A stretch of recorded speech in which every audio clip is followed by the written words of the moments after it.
Sorry, thank you. I first like to hear a little bit about your experience with the exercise. Did it went well? Was it difficult? How do you feel about it?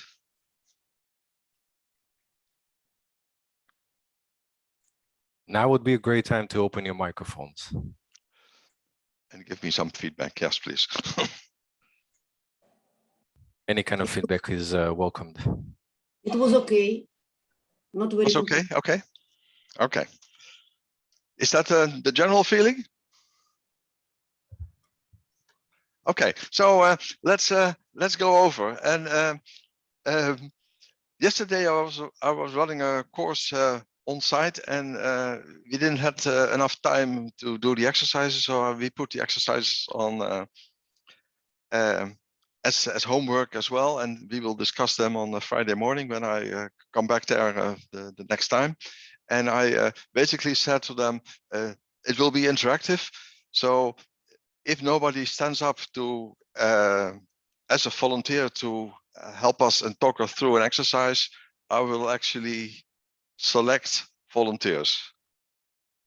Having said that, let's go to the first exercise. Who wants to share his or her ideas with us?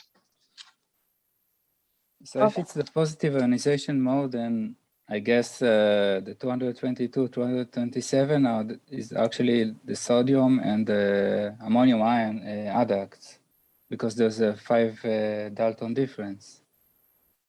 Yeah, so you would expect that the most likely molecular mass will be 204. Exactly. Exactly.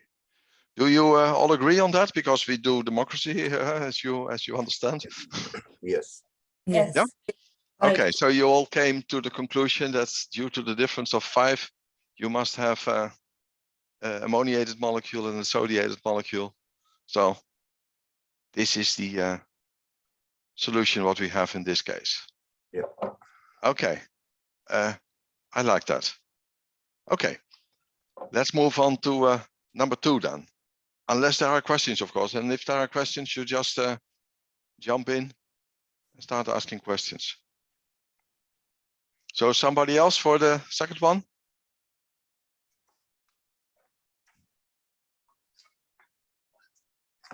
Don't be afraid, I'm not biting. It's impossible. Looks like, okay, I will continue. So molecular mass is 374, because this is positive ionization mode, and 375 looks like M plus H.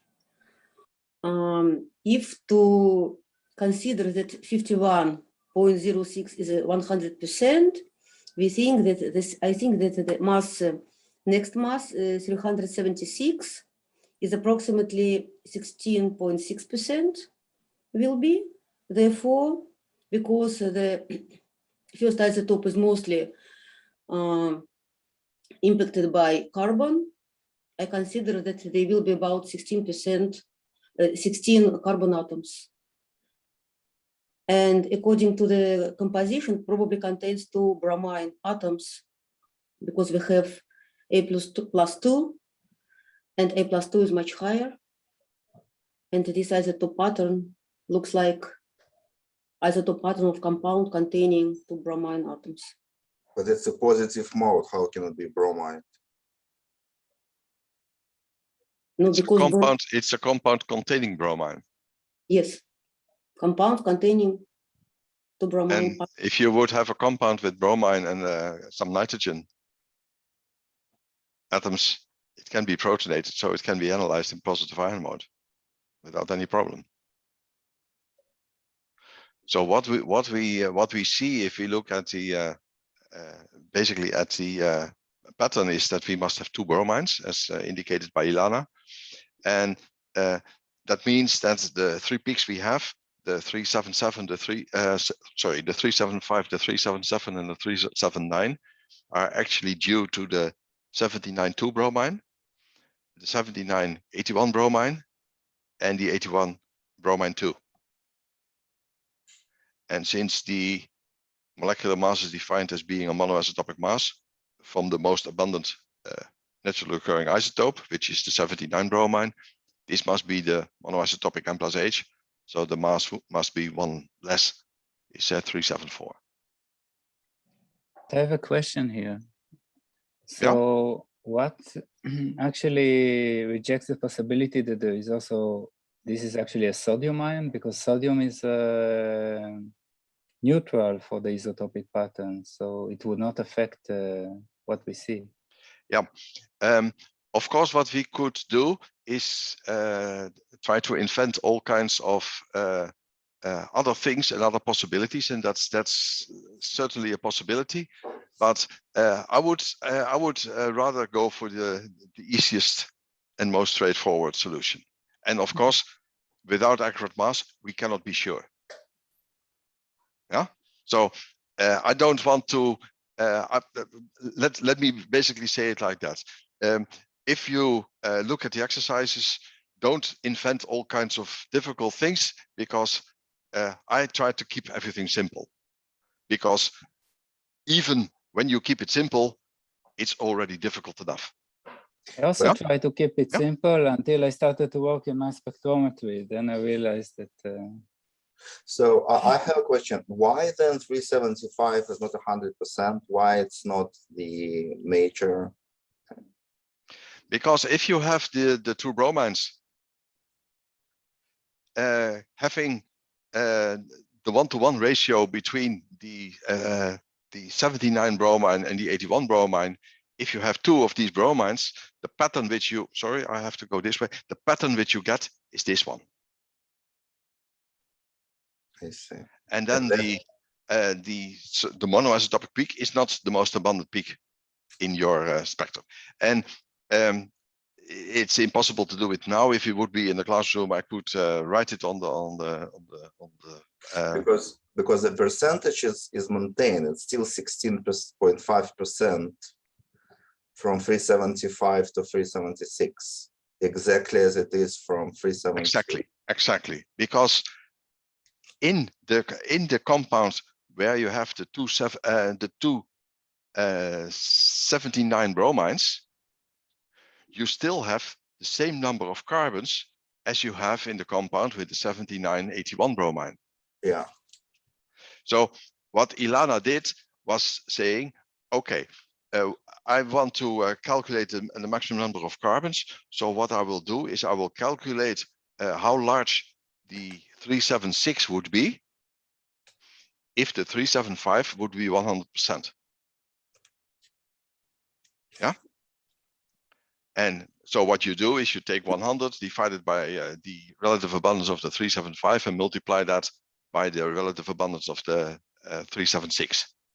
And then you get 16.5 and you divide by 1.1. So you conclude it must be at maximum 15 carbons. Yeah. Yeah. In fact, you could also say, let's use the peak at 378. Which is a peak referring to a 100% peak.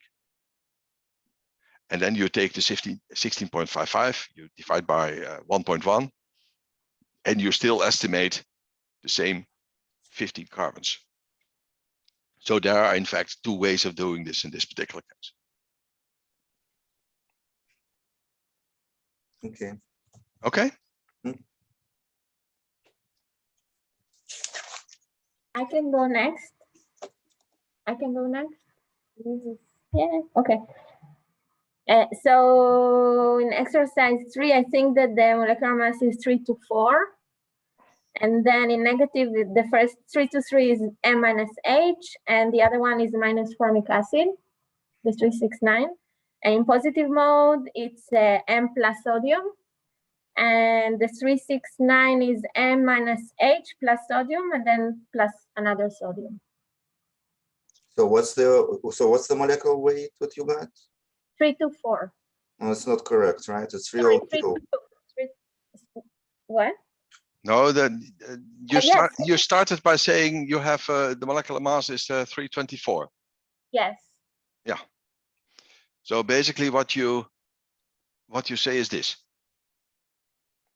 So we have M minus H for 324 2 in the negative ion mode, the M plus formic 369.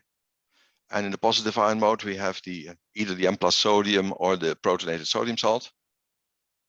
And for the other 369, we have basically the two possibilities, that we have a sodiated sodium salt, or we have a protonated disodium salt. And what we have, we cannot say, because we don't know whether we have 1 or 2 acidic functions in this molecule, because we don't know the structure of the molecule. But if you calculate, if you suppose that you have 3 sodiums in the 369, it can still work, and then the first peak 323 will have 1 sodium, and then the molecular mass would be 302. My answer would be the same as what I gave to Neer earlier. You can, of course, invent all kinds of very complicated solutions to an exercise, but in reality, things can be complicated, but will not be complicated enough. And you have to be aware of the fact that I'm a nice guy. So I will not give you an exercise where you have to find a solution where you are missing information. Because in that case, you would miss out the M minus H, and you suddenly get the M minus H plus sodium minus H.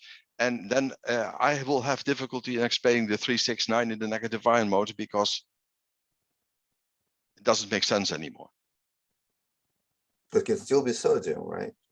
If you have 3 sodiums, it can still work. Not in the negative ion mode, because you cannot explain the 369.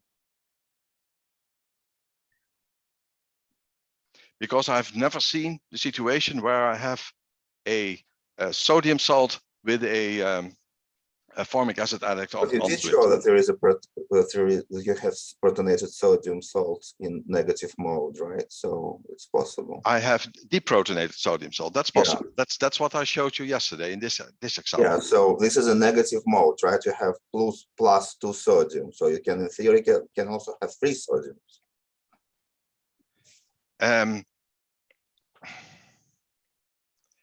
In the top case, in this case, I cannot have 3 sodiums, because then I don't have a negative charge anymore. I don't have the possibility to produce the M minus H. And in this case, of course, you can invent all kinds of more complicated stories than the data actually show. But then I say, I'm a nice guy. I will not give you an exercise which gives all kinds of weird things. It wouldn't be fair.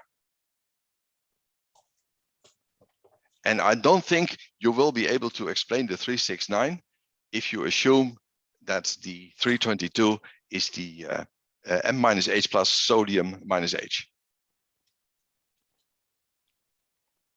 Because then the 369 in negative ion mode should be the M minus H plus sodium plus formic. And that's something which I don't see.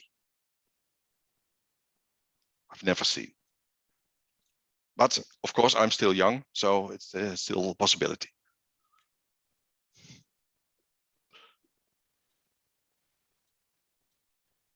And there is no reason to make it more complicated than it already is.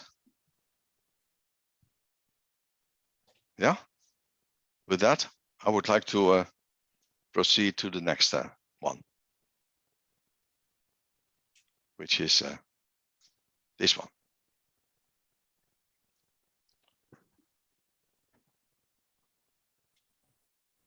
Maybe I can explain the solution for this exercise. Please. Okay, as I suppose that molecular mass is 220 and mass 219 fit for M minus H in negative mode, and molecular fragment with mass 333, it's M plus TFA minus. in the second negative mode, I suppose that still 219 it's m minus h, 265 it's m plus HCOO, and 441 I suppose it's dimer. Yeah, okay.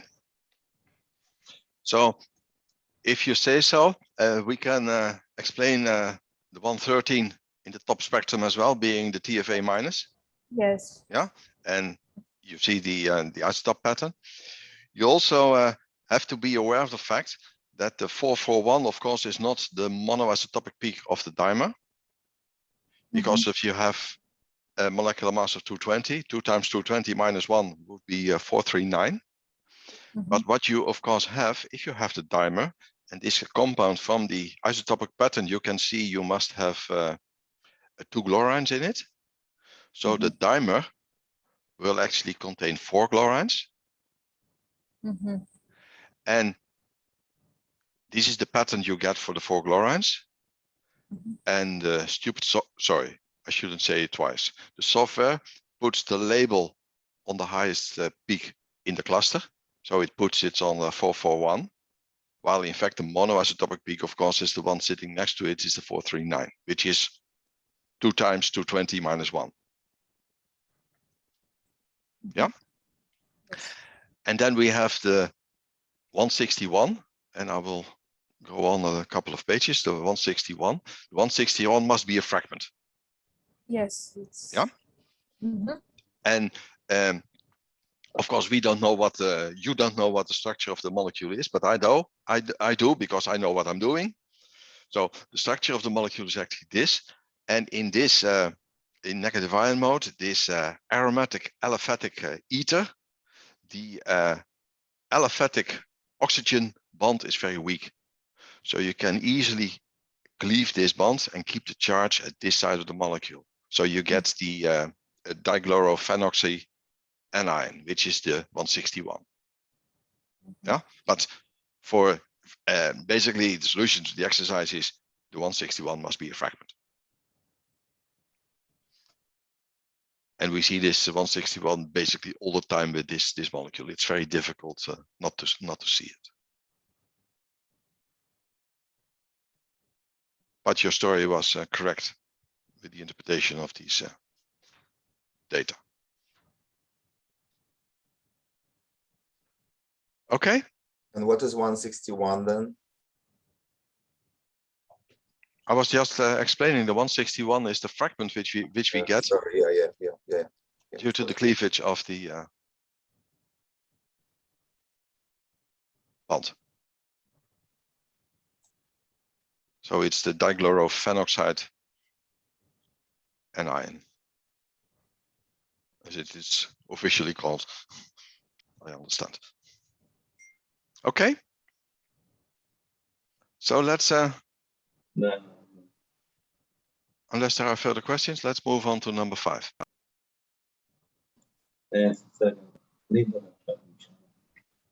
I can try. Yeah, please. If you hear me this time.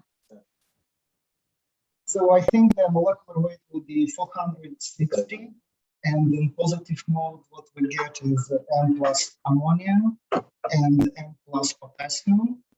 And in the negative mode, we get N minus H and N plus chlorine isotope. The chlorine isotope. Okay, but the problem with the chlorine isotope is the chlorine comes always with both isotopes, both the 35 and the 37. So if you would only see the 37 chlorine isotope, there's something weird. And we don't do weird. But the easiest way to explain the 497 is actually to have it in this story. So basically we have the in the negative ion mode, the deprotonated potassium salt. Yeah, because the difference is 38. Yeah, and if we write this we know that in this molecule, there must be at least 2 acidic functions, because that's the information we get from these data. And in fact, this is these are spectra from an impurity profiling study, and the spectra were cleared a little bit because the signal to noise ratio was not as good as they are shown here. But at first, they only worked in positive ion mode. So they get the 478, and they didn't see the 499, they didn't recognize it, so they only have the 478. And then they start talking to the chemists, and they say, yes, we can find some possibilities to explain the 477 as a molecular mass. And of course, the chemist says it could also, of course, be an ammoniated molecule, so that we have explanations for that. And then suddenly, at some point, they realized, hey, we can do negative ion mode as well for this molecule, most likely. And then they got the 459, so they could conclude, yes, the 478 is the ammoniated molecule, because this is the M-H, and we have this, and later on, actually, I was giving a course to these people. They sent me these data, and I was pointing out the 2 potassiated species. I see. Yeah. Okay. This works nice. And then we can go to the last one. And in this last one, we again see these deprotonated potassium salts in the negative ion mode here at the high end. But the most important part in that compared to the other is, of course, the 362, which is a doubly charged negative ion. So the M-2 H2-. Yeah. So this is basically what I would write. And this is probably what you got as well. Any questions on this? Yeah, I have some question also related to the last exercise. This M-H plus K, would you see it quite often in negative ionization mode? Or only for specific classes of compounds? You need to have compounds with more than one acidic function, because otherwise it's not possible. In this particular case, of course, we have 3 acidic functions, and the acidic functions should be, in fact, carboxylic acid, sulfonate, sulfate, or phosphate, because with the imide-iminol, which is a possibility to produce negative ions, or the phenolic OHs, you don't see these type of ions. So you really need to have acidic functions. And whether you see it a lot, it's a bit difficult to tell. There are specific classes of molecules where you see it, in other cases not. It also depends on how much potassium you already have. So most likely this one, and also the previous one, was actually injected as a potassium salt. And then it's easy to see that.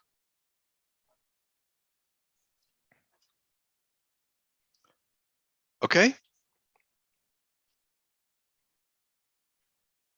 So if there are no further questions, I will move on and start the first of the 3 presentations which we have today. And what we will do this morning is discuss on general aspects of fragmentation. And I will restrict myself in that to the positive ion mode, basically due to the fact that I have most of the examples I have are from positive ion mode, and most people tend to work in positive ion mode most of the time, so that's something which is there. And later on in the further sessions, we will jump in between positive and negative whenever needed, and that's basically what we are going to do. So Dr. Niessen, do you want to do a break now or in a No, couple I of will do minutes? a break at about 10. At around 11. It's in your 11 then. at your clock. I see. Okay. I look at my watch and because I will have I want to have only 2 breaks, and I have 3 presentations to go. So schedule is basically made in order to have the break at around 10. Okay. That's okay with you? 11 our time, sure. 11 at your time. Yes. Yeah. Sorry. That's okay. That's too complicated for me. I contacted you last week about the time, and it's too complicated. We're on the same page, so don't worry. Yeah. So at the full hour, let's say around the full hour. That's Right. that's what we do, if you don't mind. Okay. No problem at all. Thank you. Yeah. And if I look at everybody still looks happy. So there's nobody in serious need of coffee. So as far as I can see, so we can proceed. So when I think about fragmentation, I always start thinking about GCMS. So I took a very simple example of a compound, and I have the GCMS spectrum. So from electron ionization, and we produce the odd electron molecular ion, and we see fragmentation, which involves either the loss of a radical, the methyl radical, or the loss of propene, a neutral. Yeah, that's basically what we see.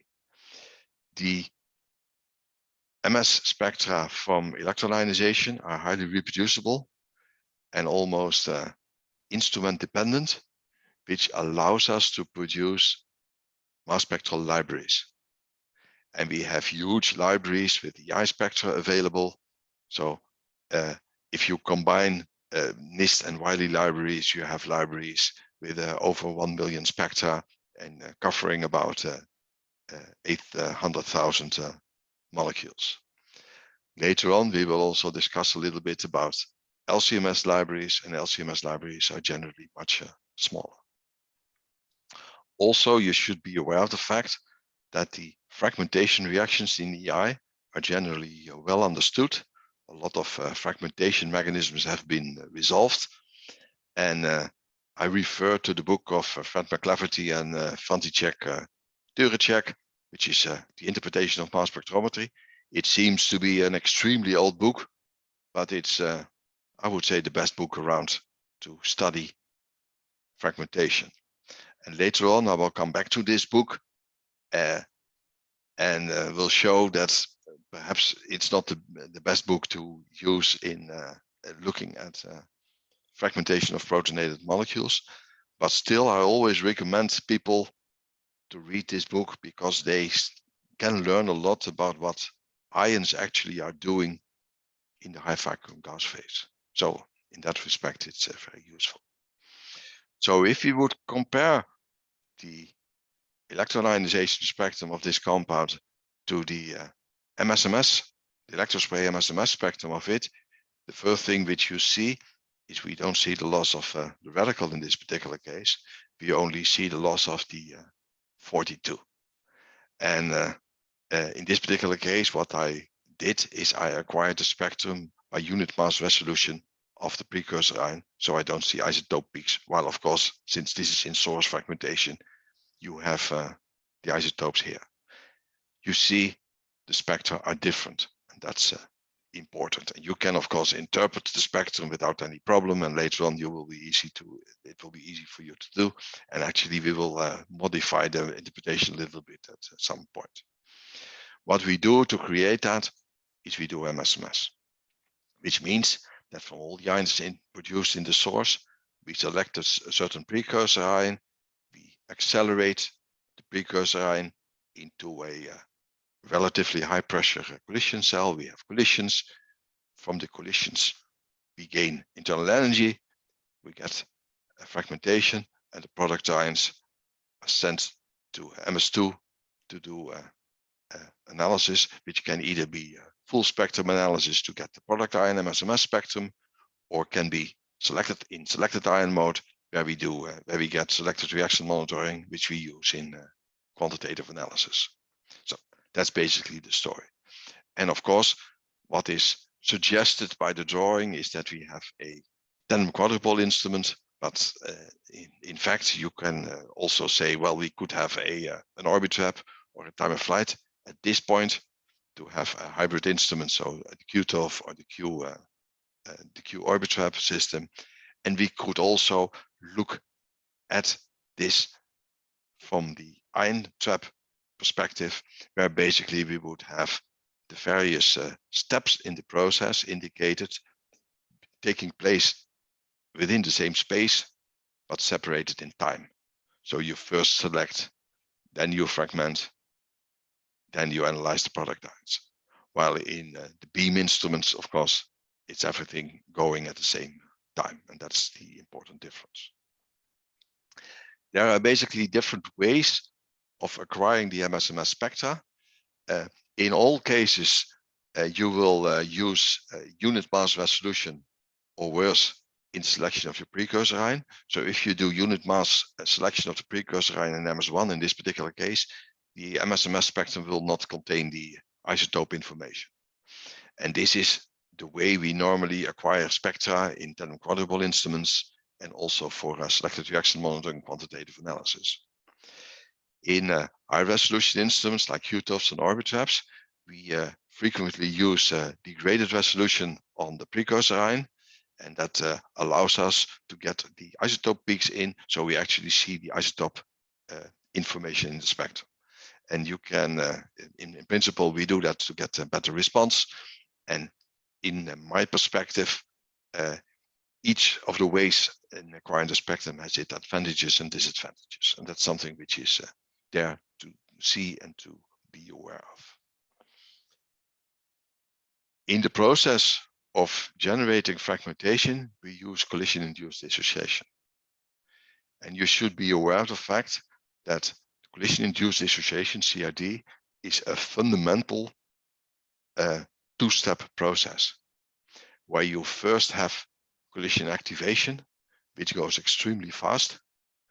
And in this collisional activation, you basically convert ion translation energy into ion internal energy. And ion internal energy means that the vibrations which you have between the groups and between the atoms in the molecule is getting a larger amplitude. And when I say you get a larger amplitude, when you would extend that, and I will not be able to demonstrate that, you can see the fragmentation. So I will lose my hand. Yeah? This unimolecular decomposition doesn't need the collision energy, the collision gas anymore, because the fragmentation is a unimolecular process taking place in the ion itself. And it can take place after internal energy redistribution. So just assume that I'm a molecule and I collide with my hand. It might be that it's actually my left foot which is fragmented, because that's the weakest spot in the molecule. And also there may be product ions from competitive fragmentation reactions. Yeah, and that's the important aspect of the CID. The problem is that we have different ways of doing the collision-induced dissociation. So we have what I call the collision cell CID, which we have in the tandem quadrupoles and the QTOF, which is different from the CID we have in the ion trap, which is different from the CI3, the CID which we do in the HCD cell of an orbit trap. And all these three ways of doing the CID are the so-called low energy CIDs, because we use at maximum about 100 EV collision energy, while in the past we used high energy collisions in our sector instruments, where we were doing collisions with the kilo electron volt energies.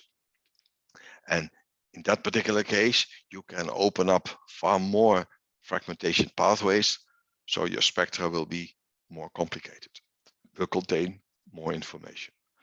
But doing LCMS on high sector instruments is a bit difficult, and also an operation of getting high resolution is far more complicated than doing that in an orbit trap or in a QTOF. So that's something which we don't do in LCMS anymore. Just to show you that there are differences between the various modes, we have a collision cell CRD of a particular compound in the top spectrum. We have an ion trap CRD in the middle spectrum, and we have a HED spectrum here at the bottom. And basically, you see in the end you get almost the same fragments, but there are some differences in between the spectra, and that's something which is there, and you have to be aware of that. This is something which can take place. I skip 2 pages and basically give you a list of instruments and the type of CRD processors which you can use with these instruments, together with some additional features. But as I already indicated earlier, I don't want to spend too much time on instruments. Sorry, just one question. Regarding the ion trap, what does it mean, good full spectrum capabilities? Can you expand on that, please? Yes. That's basically a comparison between the ion trap and the tandem quadrupole. The tandem quadrupole has limited full spectrum capabilities. The sensitivity of full spectrum is relatively worse. Well, if you use an ion trap, you get much better. And that's basically due to the fact that when you perform MSMS in the tandem quadrupole, you are throwing away ions all the time, while in the ion trap you basically use most of the ions. And the same holds for the time of flight instruments and the orbit traps, where you have good spectrum, full spectrum capabilities as well. Is that an answer? Okay. So let's go into the chemistry. And in doing so, I return to the nitrogen rule. And I explained the nitrogen rule on the Monday, so I don't have to do that again. So what I will do is I will give you some examples. And sorry, I go the wrong way. So I have 2 examples. Let's start with the first example. I would like to have your comments.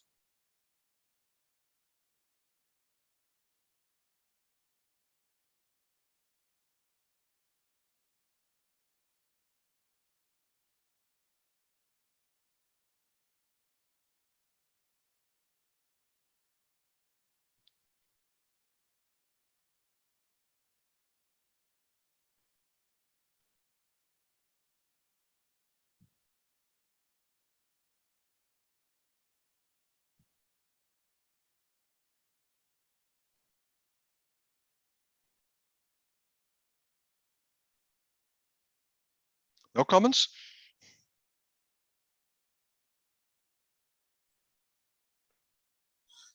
Maybe just one regarding the M over Z 181. No, I'm looking at the top one. Oh, okay, sorry. One at a time. And my comment is it cannot be true. Yeah, because of the number of nitrogens, right? Exactly. So since I have 3 nitrogens here, I have 3 nitrogens here, they are both protonated molecules, they both must be even. Well, this was part of a fragmentation scheme which I took from literature. I redrew it, and there was a typing error. And then you say that's a stupid example, but no, you have to be aware of the fact that you have to check these things. So now we move to example number 2. Can both these structures be correct? No, only the top one in that case. Sorry, the bottom one. Only the bottom one. Why? Because of the nitrogen, no, it has to be an even number of nitrogens. Yeah, at least when it's an even electron ion. But the top structure I draw is an odd electron ion, as indicated by the dot. And if I have an odd electron ion with 1 nitrogen, I have an odd M over Z. That's the nitrogen rule. So in principle, both these structure proposals can be correct. Yeah? because we have an even electron ion at the bottom, we have an odd electron ion at the top. Okay. Another thing which can be very handy is the ring double bond equivalent. And that's basically a number which we calculate from the elemental composition by the equation given. So we take 1 plus the number of carbons minus half times the number of hydrogens and halogons plus half times the number of nitrogens and phosphors.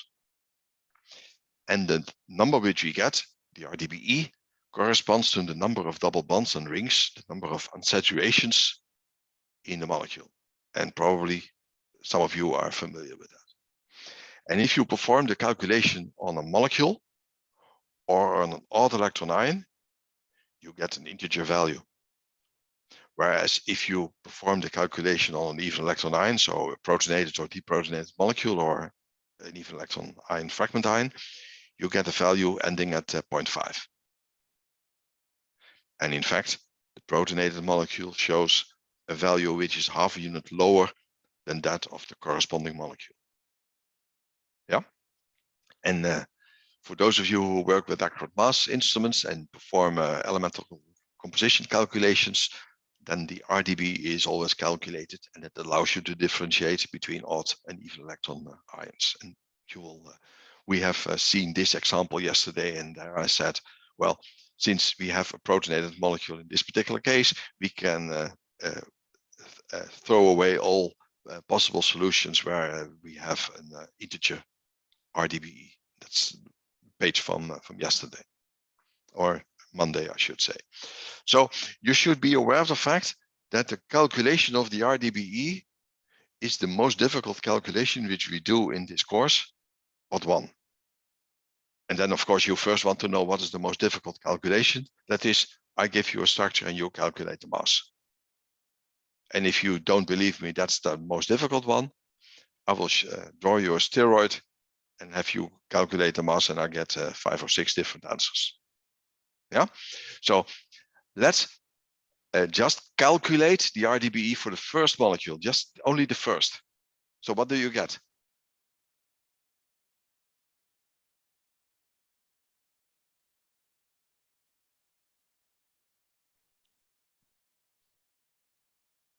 Jonathan, are you? You get 4, no? You get 4, yes? You all get 4? I get 4 as well. Yeah. So the question now is, of course, I can learn you any trick with the elemental composition in an equation. Is this useful? Do you expect 4? Yes, you expect 4 because what we have is we have a ring and 3 double bonds. And as indicated, the RDBE corresponds to the number of double bonds and rings. So it's giving you the number of unsaturations, and we have 4 in the this one. This allows you to have a look at the structure of the next one. Don't perform any calculations, but just count what should be the RDBE. Just looking at the structure. Don't do the calculation because the calculation is too difficult.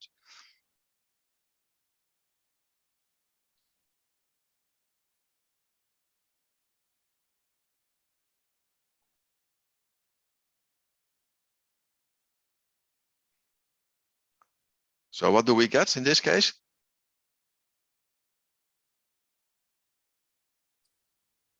Maybe 7.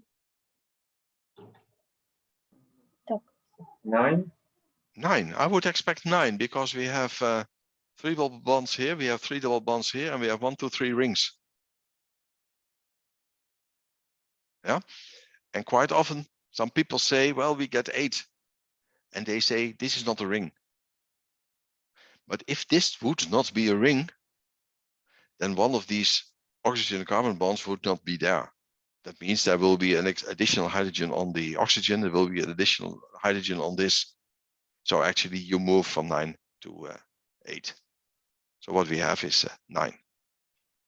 So we do this trick once more. So we look at the structure, we don't do the calculation.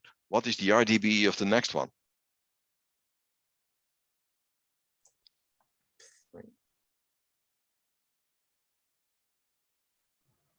6. 5. Ik hoor I hear 6 and 5. So let's calculate.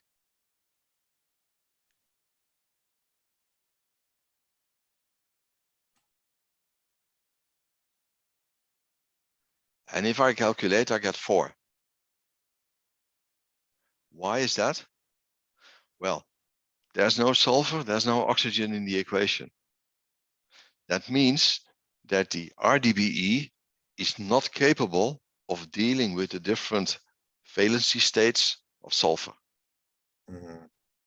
Yeah, and quite often what we do is we write the sulfone and the sulfoxide like that, while in fact it would be better to write it as a delta plus on the sulfur and a delta minus on the oxygen, and then it's not a double bond. So what is the important message here is that if you have a compound containing sulfur and oxygen and you calculate the RDBE doesn't tell you whether you have a sulfoxide or a sulfur and an oxygen somewhere else in the molecule, because it doesn't see this as a double bond. And that's something which is important. And the same basically holds for the nitrogen and the phosphor, because the calculation and the formula works well with the 3-valent nitrogen and phosphor. But if you have an oxygen on the phosphor or something like that, it's not seen as a double bond, because basically you have the same. And in the nitro group, you basically have one delocalized double bond. Yeah, the table as such will be in the handout which you will receive later. When I do interpretation of spectra, I use a lot of tools. I'm always sitting at my computer because I use a tool which calculates mass from elemental composition. It calculates elemental compositions from a particular mass with a particular mass accuracy which I have. I have a structure editor program which allows me to draw the structure and then take things off, and it will automatically calculate and show here at the bottom what is the mass. And I have, in some cases, I use some MSMS interpretation softwares, and I'm using that less and less because I think it's easier to do without. But these are possibilities which you can do. So what I now would like to do is do something weird, and that is we have this beautiful book of Fred McLafferty and František Tureček. I already pointed out to you. So what I did in this page is I made a one-page summary of the book, which is not at all giving full credit to what is in the book, but I have a special meaning for this. So basically, we have 4 important fragmentation reactions occurring in EI, because the book is on the fragmentation in electron ionization. And what I want to do is basically consider these fragmentation reactions and see how they apply to protonated molecules. So the first fragmentation reaction are simple sigma bond cleavages, which occur only in alkanes, because as soon as you have a double bond, or as soon as you have a heteroatom, the fragmentation will be directed from there and will be different. We cannot protonate alkanes, so we don't have to consider this. The most important fragmentation reaction in EI are the so-called homolytic cleavages, which are cleavages of carbon-carbon bonds in the beta position relative to the radical. So what you basically have, if you would have an amine, you will the radical will attract an electron from the beta bond, produce a double bond between the alpha carbon and the nitrogen, and you see the loss of the R1 radical. This reaction is initiated by the radical. We don't have a radical in a protonated molecule, so we don't have homolytic cleavages. The second most important fragmentation reaction in EI is the heterolytic cleavage. And the heterolytic cleavage is initiated by the charge and involves the cleavage of the bond adjacent to the charge. And in the book of Frank McLafferty, there are about 70 pages on heterolytic cleavages, from which we can use only 5 or 6, because most of the pages deal with heterolytic cleavages in molecular ions. And there are some which basically discuss about heterolytic cleavages in even electron product ions. And these can be useful. So this is partly useful. And then finally, we have the rearrangement reactions. And most of the attention in the book is paid to the McLafferty rearrangement, called after one of the authors. And it's beautiful to see this very modest person to try to move around the fact that it's called after him. The McLafferty rearrangement is initiated by the radical. So we will not have McLafferty rearrangements, but we will have lots and lots of rearrangement reactions, as we will see. So that's the important. And perhaps from this you conclude it's not worthwhile to read the book of Frank McLafferty. I still say yes, if you have the time, read it. It's not nice bedtime reading. I should warn you, but it's very well to study. So I will leave the EI soon. I just have two more pages on that. So basically, I'm comparing spectra from electron ionization and electrospray MSMS for, in this particular case, testosterone. And what I see in the electron ionization spectra are a lot of fragments. Some of these fragments are actually odd electron ions. Most of the fragments are even electron ions. And from the fact that we have a lot of fragments, the probability of being able to identify this as an unknown will be relatively high. From the MSMS spectrum, it will be far more difficult, because in the MSMS spectrum, we only see odd MOZ values. So we only see losses of molecules and no odd electron ions. We see 2 water losses here at the bottom. We see some fragments here. And you can, if you interpret the spectrum, you can basically show that all these fragments are coming from this part of the molecule. So actually the spectrum doesn't really contain information on this part of the molecule. I was having a discussion yesterday with somebody who was asking how much sequence coverage I must have for a peptide.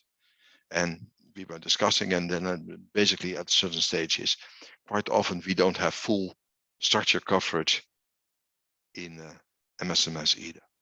So this is a difficulty.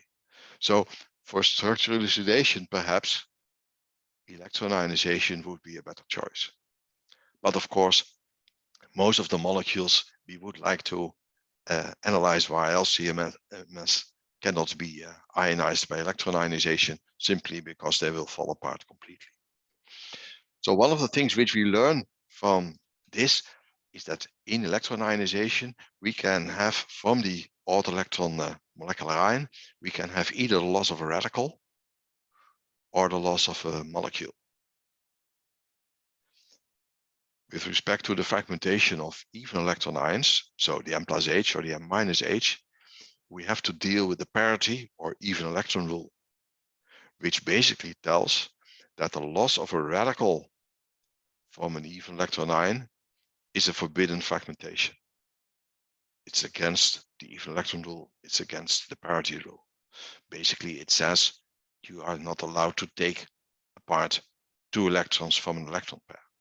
So you would basically expect to only see losses of molecules and get even electron ion fragment ions.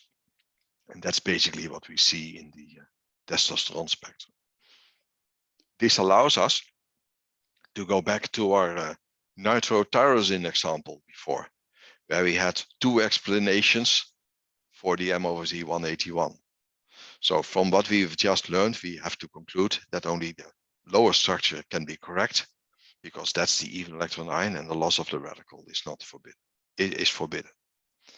I should also warn you, because I was born in Amsterdam, and in Amsterdam, forbidden is something different. So we'll come back to this later on. And in fact, this page will come up, and the fragmentation of the nitrotyrosine will come up 2 more times in the course, and in the last time we will actually solve it. So let's think about fragmentation according to the parity rule. And from EI, we have learned that what is important is chart localization, stability of product ions, and the rule of Stevenson. Well, the rule of Stevenson is an odd electron rule. The even electron variant of that is the rule of Field. Do you know Professor Field? Ever heard of him? No? Well, Field is half of a couple of Munson and Field. Ever heard of Munson and Field? No? Do you know any couple? Lennon McCarthy? Do you know them? Oh, yeah, I see some people know that. So you know couple. Munson and Field in the mid 1960s invented chemical ionization. And the rule of Field is basically based on chemical ionization. And the rule of Field will go over that. So in some cases, we will start drawing some fragmentation schemes. We will not do it too often, and I will explain that later on in this session. And if we do, we use arrows, and there can be arrows with 2 hooks, indicating that we move 2 electrons, or arrows with 1 hook, which means that we move only 1 electron. The parity rule, or even electron rule, basically tells us that if we have a protonated molecule, we should only have arrows with 2 hooks. Yeah. I also have to introduce you into the difference of having rearrangement or shift. I said already, I introduced you to the idea of rearrangement, and we call it something a rearrangement if a hydrogen or another group moves from the neutral, which is lost in the fragmentation, to the ion which is observed.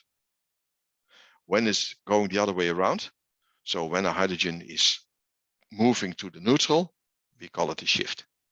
Yeah, we will use these terms, so I have to explain them at some point to you. Okay, so what I want to do is I basically want to explore charge localization, stability of product ions, and the Field rule. And I will do so after the break. So we first have our break because it's almost 11 o'clock at your clock. So we'll have our 10 minutes break. I see you in 10 minutes. Yeah.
Okay, let's get started again.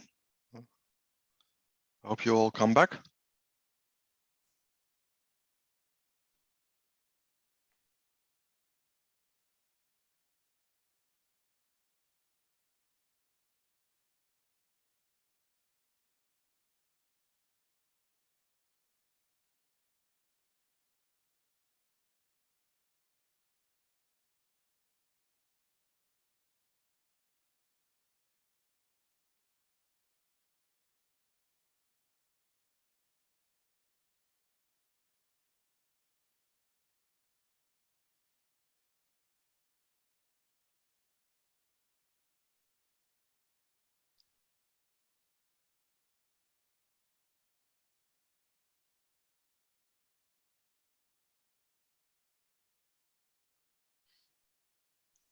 So from what I see, most of you are back again. So let's proceed.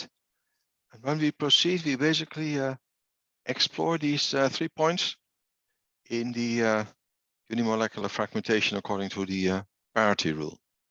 And first we will basically look at charge localization. And I would say originally, you would expect that the protonation will actually take place in that side of the molecule showing the highest proton affinity.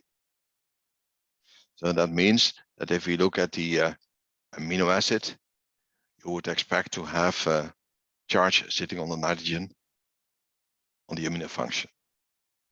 And in this molecule, the oxytetracycline, we have actually 2 nitrogens, but the charge will be more stabilized by the 2 electron releasing substituents on this nitrogen. So you will actually expect to have the charge sitting on this nitrogen. However, more recently, we have learned that the situation is a little bit more complicated, because nowadays we have the possibility of combining ion mobility to mass spectrometry, and that allows us to tell that quite a number of molecules actually occur as different protomers. That means that they have protonation at different sides of the molecules, and in some cases the protonation at different sites leads to different conformations. That means also different collisional cross sections, and these protomers can actually be separated and distinguished by the ion mobility, and that's something which is shown here. And basically, we look what we look are the mobilograms, the ion mobilograms which we get, and these are from basically 3 generations of ion mobility systems from waters. So the synap 1, the synap 2, and the cylindrical cyclic twins which they have now. And there we actually see that for these type of molecules, we actually have 3 different protomers showing up in these data. The interesting things, and I don't want to go into much detail, but that there are some worries with me, is that you can actually, since you can do this prior to the collision CRD process, you can actually see that in some cases, these protomers also show different fragmentation. So if you see this and see this, basically you see a water loss here, which you don't see here. Basically, you have different protomers giving you different types of fragmentation. And these are interesting things to see. Basically, what we will do is is indicating that in the fragmentation, we are not so much, we cannot say that the charge will be there, but actually the proton will be mobile. And I'll come back to that shortly. With respect to stabilization of product ions, there are a number of issues which are there. Of course, we have resonance stabilization, which we can have in different ways. And I would say the extreme example of resonance stabilization is the topilium ion or benzyl cation with M over Z 91, where the positive charge is basically delocalized by resonance over all 7 carbons in the ring. And also between the oxonium and the cilium ion, you have resonance stabilization of the charge of either on oxygen or the carbon. As mass spectrometers, we tend to write a lot of structures as closed rings. And sometimes people say, you write 4-membered rings, these will not be stable. And then I say, okay,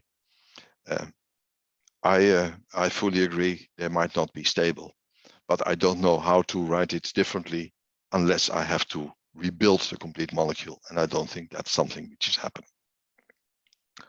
Also, the tertiary carbon cation is more stable than the secondary carbon cation and more stable again than the primary carbon cation. And that is illustrated here by the loss of ammonia from butylamine. You see, we look at the ratio of the fragment and the protonated molecule, and when this is a large number, you have a lot of fragmentation, indicating that the resulting fragment is more stable. And you see that for the tertiary butyl compared to the normal and secondary butyl. And this is something which you can basically explain from the electron releasing substituents which are sitting there.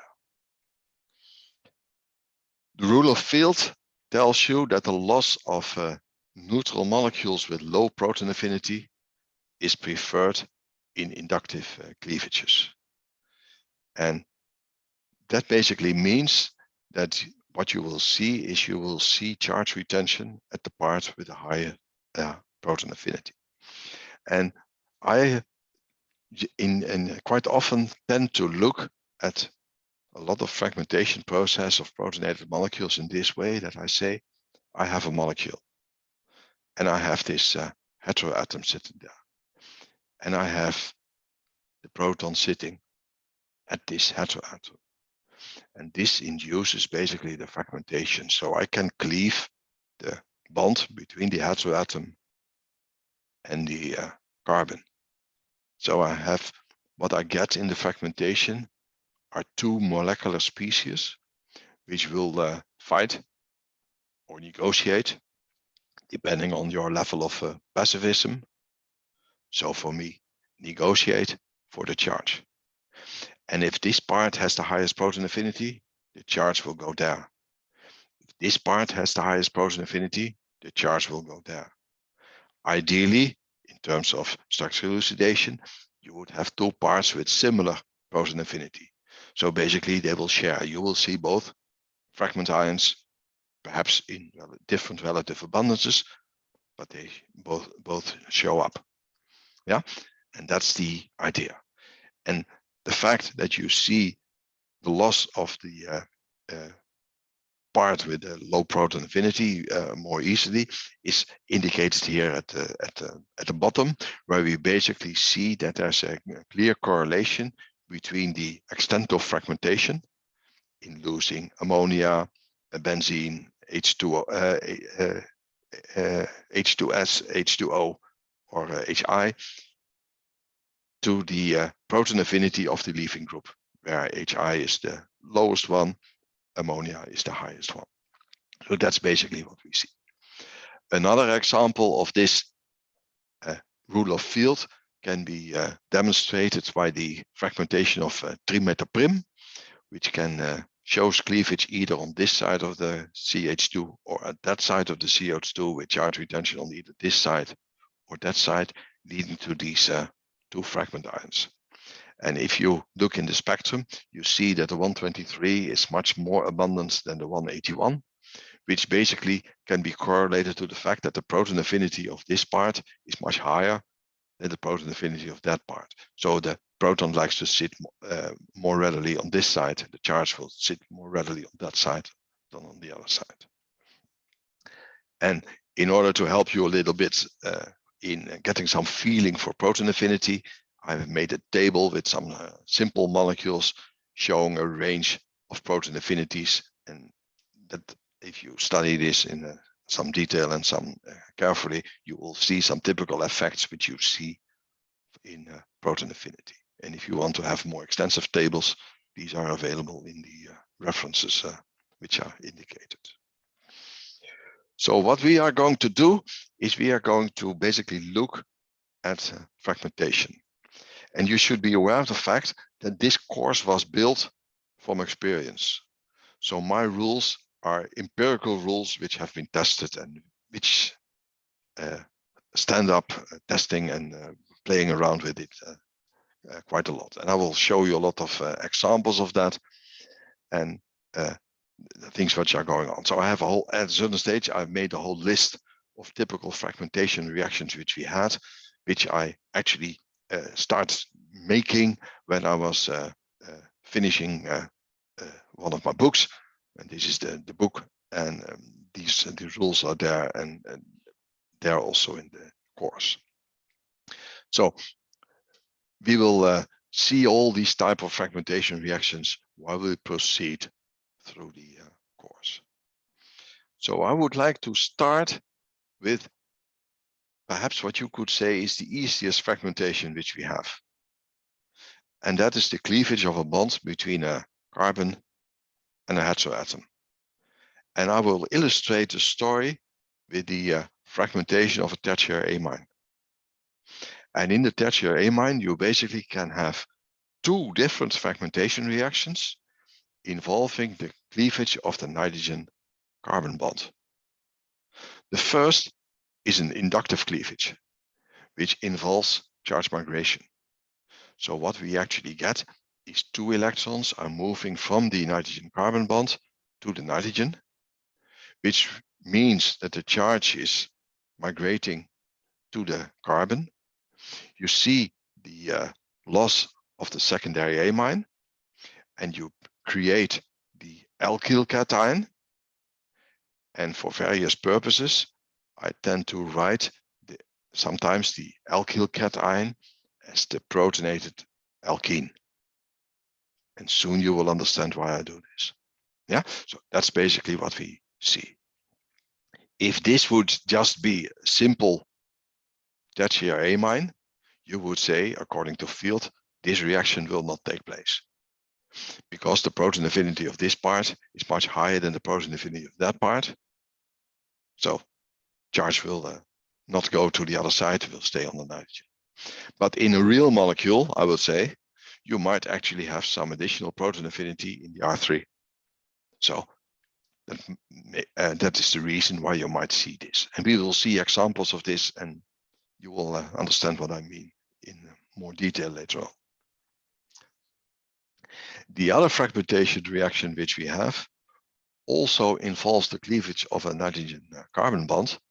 But now what we basically get is we get charge retention and what was initially called a beta hydrogen rearrangement.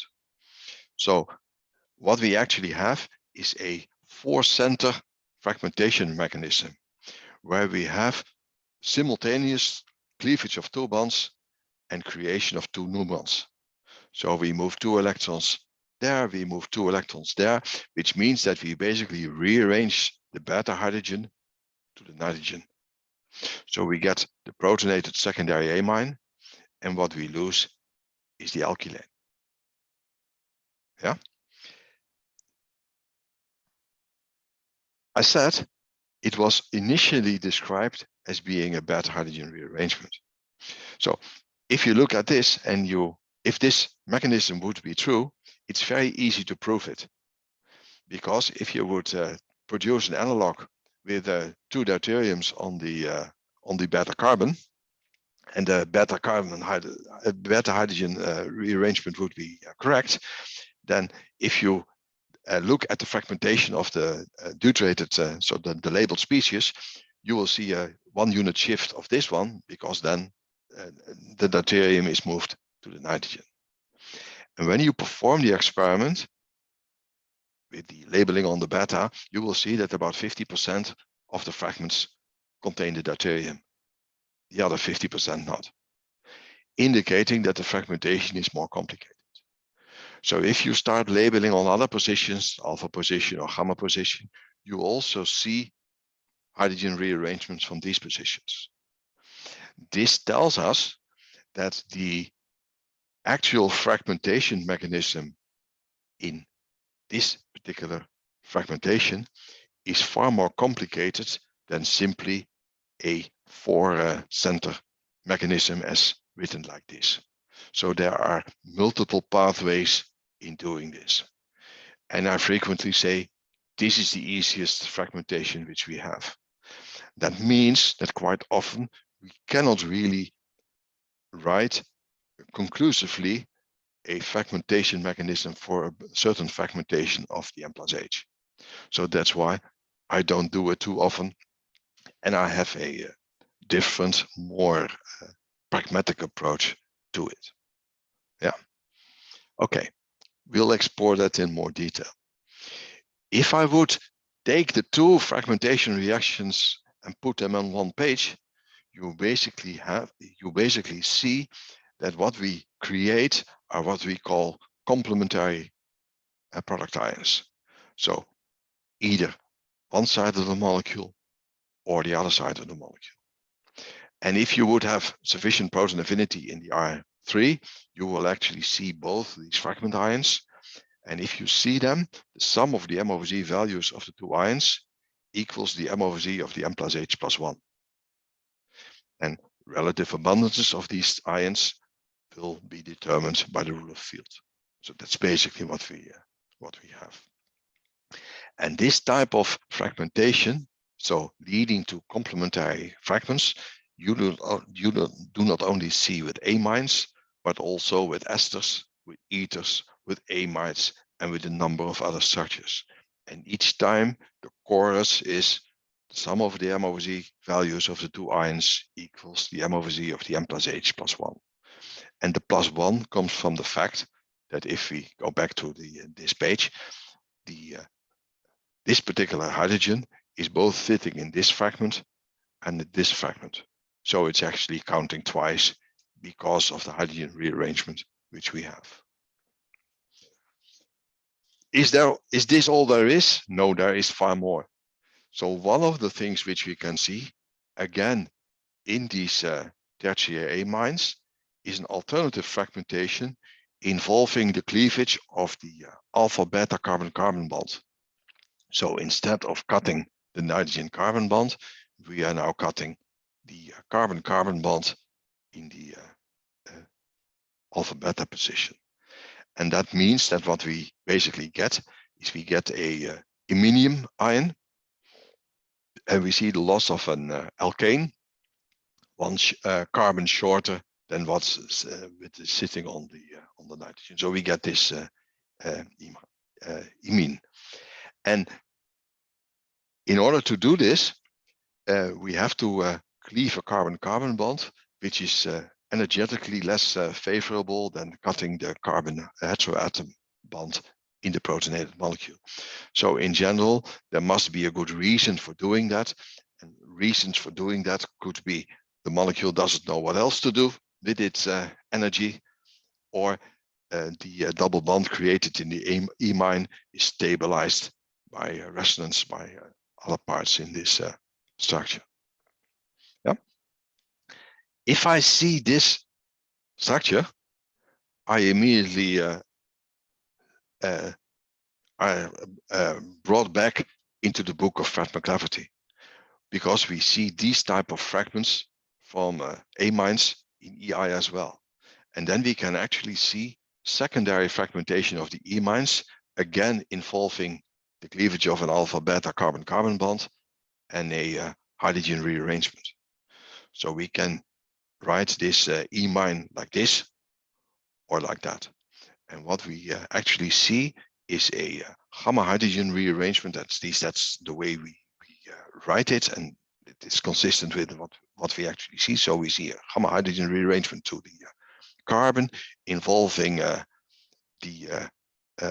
number of 2 electron movements, and basically we get again we get an imine with a loss of an alkene again. And if the R1 would be long enough, so contain gamma hydrogen, you could do the same. And this is a well-known secondary fragmentation in EI, which we also see from the imines in MSMS from protonated molecules. So that's something which is showing up. And Those of you who have studied fragmentation in EI may recognize this fragmentation because this very much looks like a McLafferty rearrangement, but it's not because there's no radical involved, and the McLafferty rearrangement involves a radical. So it's similar, but it's not there. So we basically have from our list already filled out and seen a couple of examples, and these examples will come back as we proceed and go on. So let's look at another example. Let's look at an amino acid. And in the amino acid, we basically said we will have protonation on the ammonia.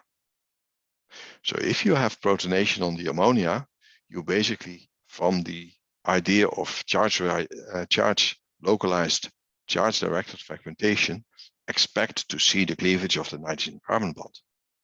That means that you will see the protonated ammonia or the fragment due to the loss of ammonia. According to the rule of field, the loss of ammonia is not a good leaving group. The loss of water or the loss of formic acid would be more likely. And in fact, if you start studying the fragmentation of amino acids, you will see that you will only see losses of ammonia for those amino acids which have an amine group, so ammonia in their side chain, like lysine and arginine. While for most other, you actually see fragments due to the loss of water and the loss of formic acid. So one of the ways to explain this could be the so-called mobile proton hypothesis, which is discussed in more detail in these papers, where we basically assume a interchange of proton between different protonation sites, which take place. So you initially have protonation at this site, but then prior to fragmentation, the proton actually moves around. Another way of explaining the fragmentation would be the so-called charge remote fragmentation, where you basically say, I have the charge sitting on a particular site, and the fragmentation occurs elsewhere in the molecule. And the most classical example of charge remote fragmentation is something which occurs in lithiated lithium salts of fatty acids. Because what we see, if we take these, we can actually see cleavages of bonds all along the alkyl chain of the fatty acid, leading to fragments like this. So if we would do that with a stearic acid, you basically start out with the lithiated lithium salt, and what you actually see is a whole series of peaks, cleavage all along the fatty acid chain.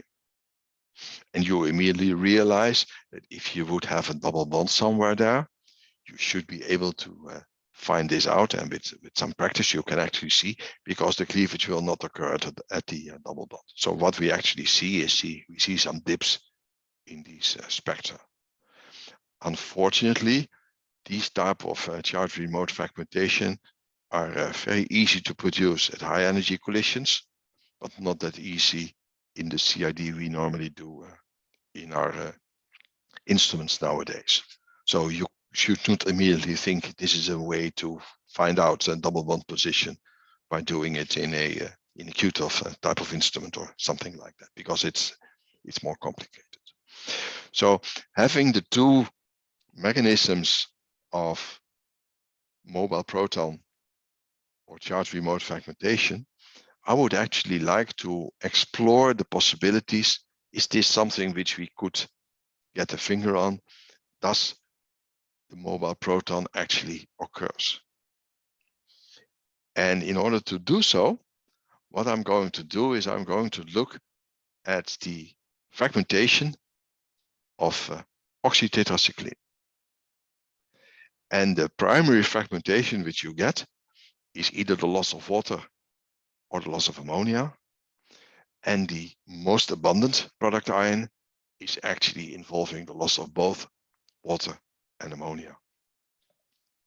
And from looking at spectra from related substances and some additional experiments, you can actually show that the primary water loss involves the OH group at the carbon 6 position in the molecule. And basically, from what we said before, protonation in this molecule will take place at the nitrogen. So what we are going to explore with this is, do we either get charge remote fragmentation, or do we have internal proton transfer and then a charge side directed fragmentation? Yeah, and that's what we are going to explore. So if you would have a charge remote fragmentation, the charge is there and will continue to be there. That means that the water loss should involve a 1,2 elimination, which could come from the C5a carbon, or of course from the metal group. And I draw it like taking a proton from the C5a position, so I get a double bond in this position in the molecule. If, on the other hand, we would have fragmentation due to an internal proton transfer, the proton from the tertiary amine group will move to the oxygen, and then we can see the loss of water. We get a double bond because I write it as a protonated molecule. Alternatively, you put a positive charge there on the 443. So these are the two possibilities which we have. And a way to discriminate between these two mechanisms comes from doing a hydrogen deuterium exchange experiment, where basically what we are going to do, in this particular case, they mix ND3 to the nebulizer gas, but quite often HD exchange experiments are actually done by using D2O instead of H2O in the mobile phase. And it's not a good way of producing labeled substances, but for the experiment we want to do, this is quite nice. So what you do in the hydrogen deuterium exchange experiment is basically exchanging all exchangeable hydrogens, which are the hydrogens on the nitrogen, on the oxygen. And in this particular molecule, we have 8 of these. And in addition to the 8 exchanged hydrogens, you also produce the M plus D rather than the M plus H. So if we look at the spectrum which we get from such a HD experiment in the way they do it, you basically see that we get the M plus H and it's isotopic, and then we get a number of partially exchanged situations. And there's one which is the M/Z 470, where all hydrogens have been replaced and we've produced the M plus D. So what we are now going to do is we are going to compare spectra from unit mass resolution of 461 and unit mass resolution of 470. And the data which we get are shown here in the table. And the base peak in terms of fragmentation is a peak in the exchange experiment with M/Z 430, whereas in the non-exchange we have 426. So in fact, we have only 4 labels left, telling us that we have the loss of ND3, D2O. And the loss of D2O indicates that the water loss is due to internal proton transfer rather than the charge remote 1,2 elimination. Because in the exchange experiment, if you have the charge remote fragmentation, it will show the loss of HDO rather than D2O. Yeah, so basically the experiment shows that internal proton transfer does take place. Unfortunately, the experiment also shows that this is not the only mechanism, because next to the loss of D2O, we also see evidence of losses of HDO. So again, the fragmentation is more complicated, the mechanism is more complicated than we initially thought. Again, we have different pathways leading to the fragments which we see. And you can, of course, start writing up a fragmentation scheme where you basically have the internal proton transfer from the tertiary nitrogen to the oxygen. You see the loss of that. And at this particular point, I say what will actually happen is that we get a series of double bond swaps leading to this particular structure, which then kicks off the ammonia. And the reason for writing this particular fragment for the 426 is that further fragmentation of 426 indicates that there most likely must be a double bond in this position in the molecule. And that's why it's what's written in this way, involving a hydrogen rearrangement from the C5a at this particular stage.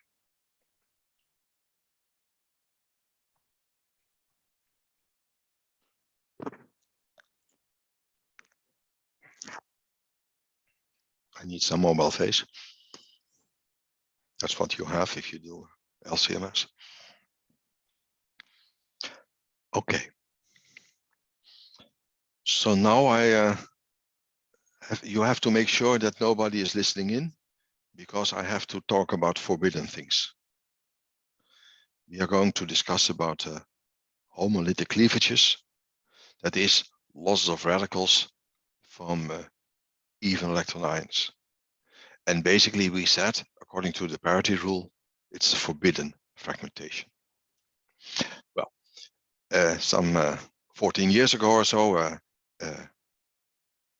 Mike Thurman and Emma Ferrer did a series of experiments on 100 pesticides from 10 different compound classes. And the important feature of these pesticides was that they could both be analyzed by GCMS and LCMS. So they had a time of flight attached to the instruments. So actually they could calculate elemental composition, and they found out that from these 100 pesticides, in electron ionization, about 35% of the product ions were odd electron ions, thus showing losses of molecules from the M+ dot, and about 65% are radicals. In the MSMS spectra of protonated molecules, they actually found out that only about 5% of the product ions were due to the loss of radicals from the even electron ion producing odd electron fragment ions, whereas 95% are actually producing, following the parity rule, so having even electron fragments. And that's interesting and good to know. And having a set of 100 pesticides and a couple of thousands of other compounds, I could basically set up a list of under what circumstances you see losses of radicals from even electron ions. First, you don't see it too often. So if you start interpreting spectra and each time you have to invoke radicals, you might actually do something wrong. You see it when either the odd electron ion produced or the radical lost are especially stable. And typical examples are losses of NO dot, NO2 dot, Cl dot, Br dot, and Ca3SO2 dot, or perhaps I could say alkyl SO2 dot. Hey, if I look at this, I can say the number of the about 5% is actually too high, because among pesticides, you have far more compounds with nitrochlorine or bromine substituents than you have in just look, for instance, at natural products. So it actually is probably even less than the 5%.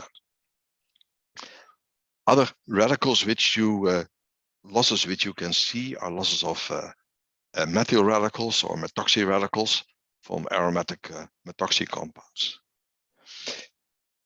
And you will see losses of radicals when you have losses of side chains from conjugated ring structures. And I'll come back to that shortly. Let's first go back to our nitrotyrosine. Earlier in this session, we said, well, the loss of radicals is not permitted. So we cannot have this structure, we must have the lower structure. But in fact, we have now learned that the loss of NO2 dot is at our list of possible radical losses. So we are back to the start. Both structures can be there. Both might happen. So at this stage, I would like to introduce to you the concept of disparate molecules, or I should say disparate ions. What are disparate ions? These are, for instance, conjugated ring structures where you put internal energy in. So you get, they cannot do anything because they cannot nicely vibrate because they are conjugated. So what at a certain stage they do is they have acquired so much internal energy that they do something desperate, that is, they kick off a radical.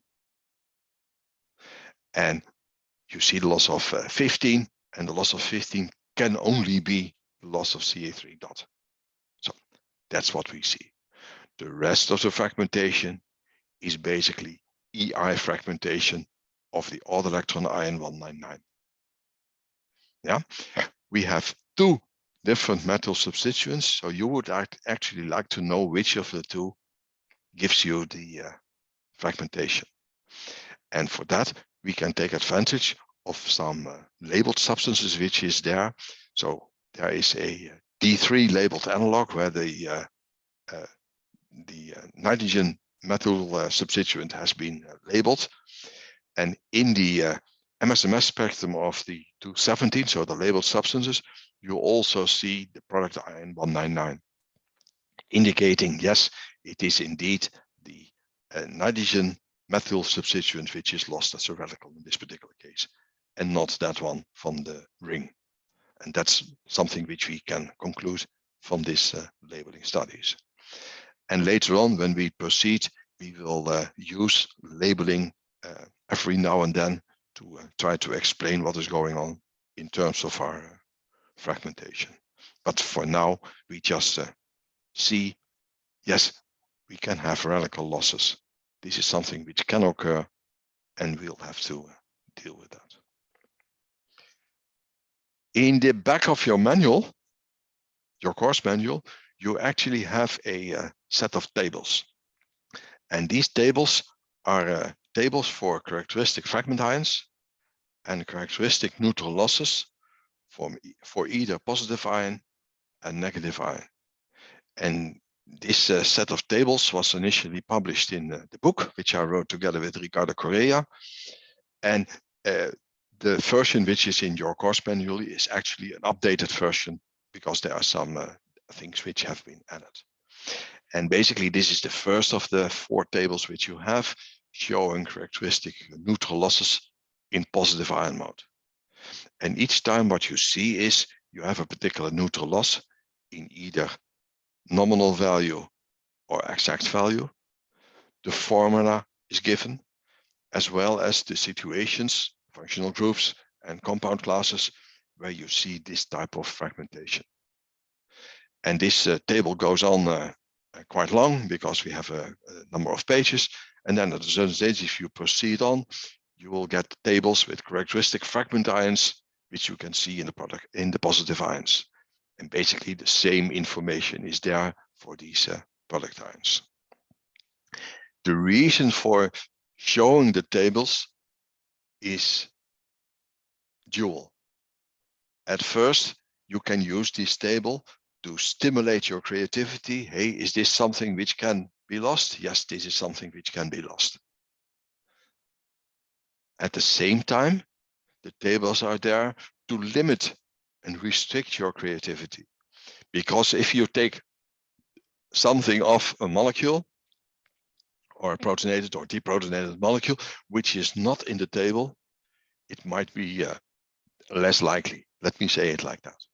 Yeah, and so we have huge tables for the positive ion mode, and we also have tables for the negative ion mode, which are less extensive because I have less data for the negative ion mode in the data sets I have been looking at.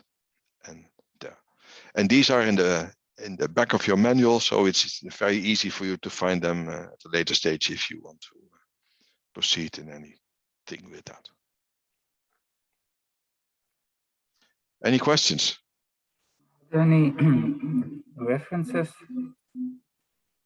Sorry? For tables? Talk here. Sorry. Sorry, talk loud. Okay, sorry about that. There was some feedback issue. Still is. Those reference tables,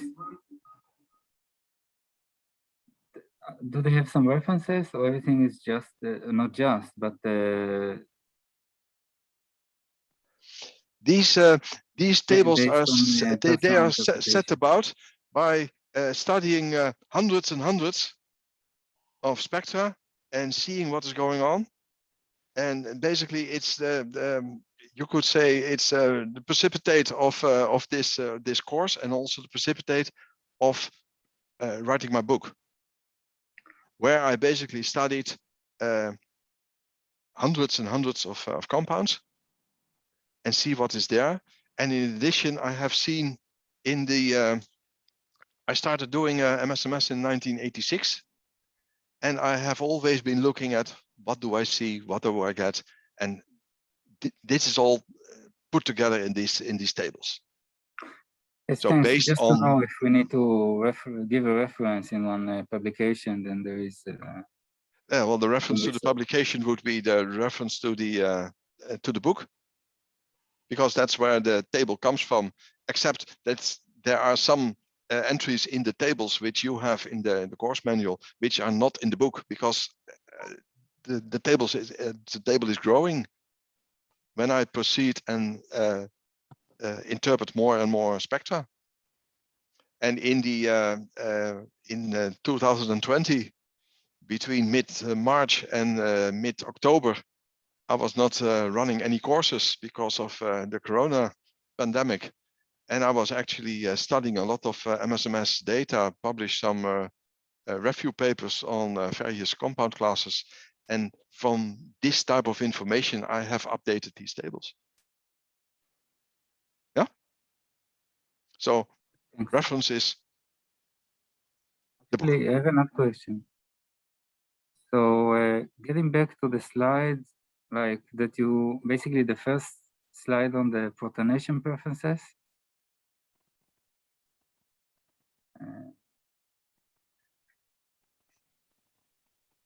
This one? Yeah, this one. Yeah, exactly.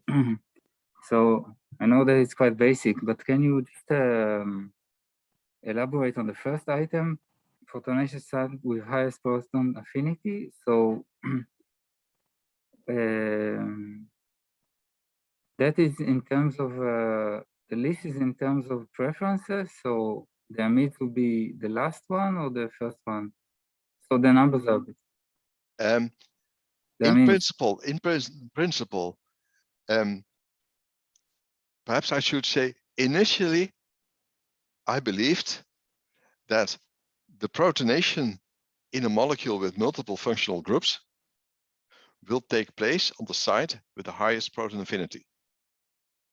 And that's what's in this table. That means that if you would have a molecule with an alcohol group, some carbonyl and a secondary amine, the protonation will take place on the secondary amine.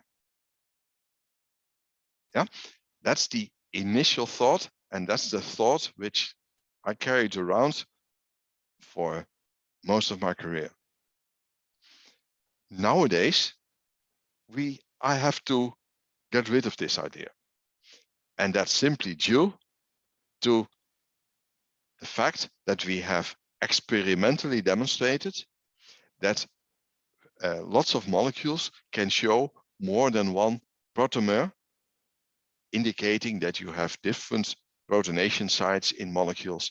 And if you simply would say, I have this, and structures number 1 and 2 indicate that you have either a protonation on the oxygen here or on the nitrogen there.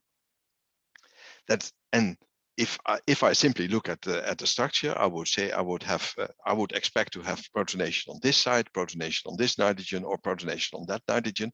But in fact, you can show that also protonation on oxygen takes place.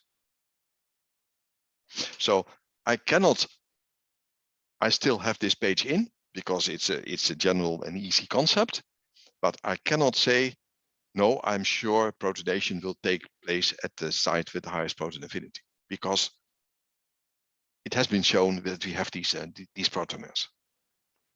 So the situation is getting more and more complicated. Maybe more exceptions that we expect.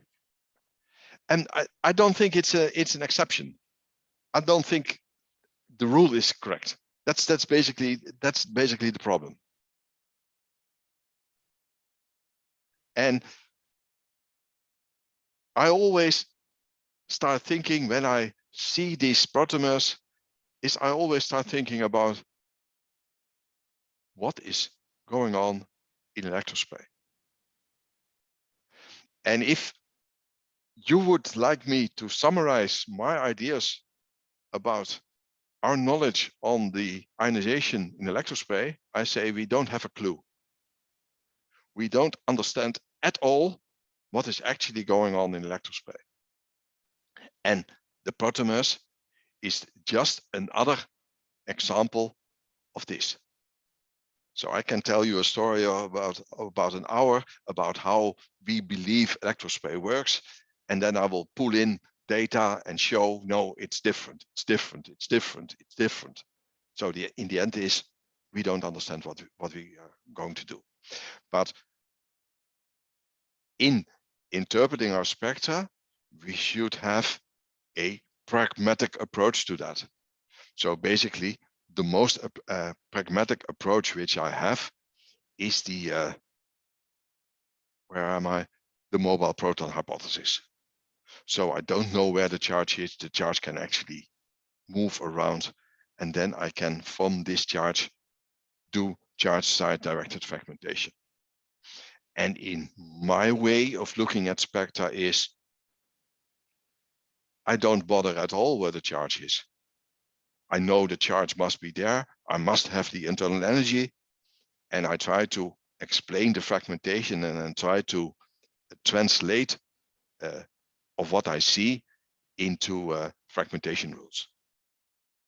So allowing me to see the same type of fragmentation in all in different classes of molecules. And that's what I'm doing. That's what I'm presenting in this course.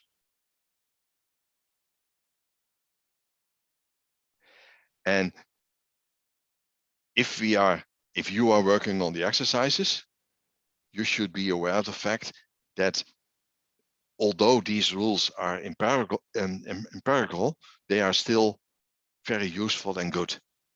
So do not start to invent all kinds of other fragmentation schemes.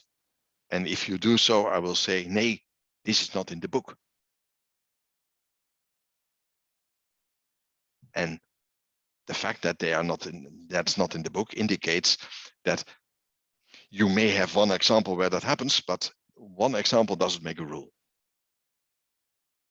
No? So this is the way how this course is built and the information which is there, because there is no book except my own, which explains what is actually going on with small molecule fragmentation. I have a question. Do you have something also collective book or review of your own experience about fragmentation of natural products? Because in your book, where herbicides is a lot of compounds that are not present in nature. Therefore, it's a lot of excessive information, I would say, and absent of information like a loss of sugars and acids that usually present a lot in natural products. Yeah, part of the information in the book is more general, but I agree. All the examples I have in discussing a lot of specific compounds are limited to drugs and pesticides.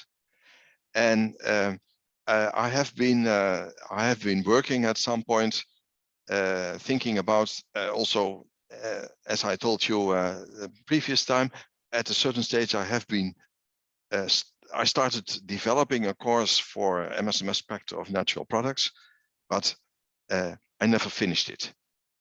And I will not finish it anymore because it's there. So I don't have what you ask for. But from the information which we get, and we will see some natural products, you can still learn what is going on there. But not sometimes I will be using natural products. Sometimes you can immediately extrapolate from what I show you. Hey, this is something which should happen in my molecule as well. Yeah. Yeah. Okay. I have another question. And I should add, we have an extraordinary group of people in this course. You among the participants, and that's due to the fact that the Bioforum people try to get as many people from the Weizmann Institute and the Ben Gurion University and so on. Because most of the people I see in my courses are actually working on small molecule drugs, pesticides, and things like that. So they are like Sophia in the pharma industry and dealing with these type of compounds. There was another question from there. Yeah, hopefully not too long, just to make sure that I understood something out of all this information. So if we want to actually fragment the tetracycline ring, conjugated ring here, which you did not exemplify, but this will require some proton rearrangement in order to do a carbon-carbon cleavage, right? So that was one of the possibilities. Yeah, but let me say, we are on the second day of our course. So I haven't told everything yet. So what I try to explain in this point, in this session, is what is going on in general. And in the sessions to follow, so on next Monday and next Tuesday and Wednesday, we go into far more detail and we see far more.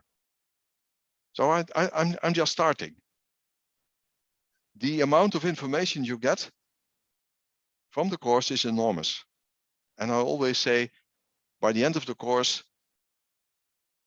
it actually starts, because you have to apply what I've told you in practice.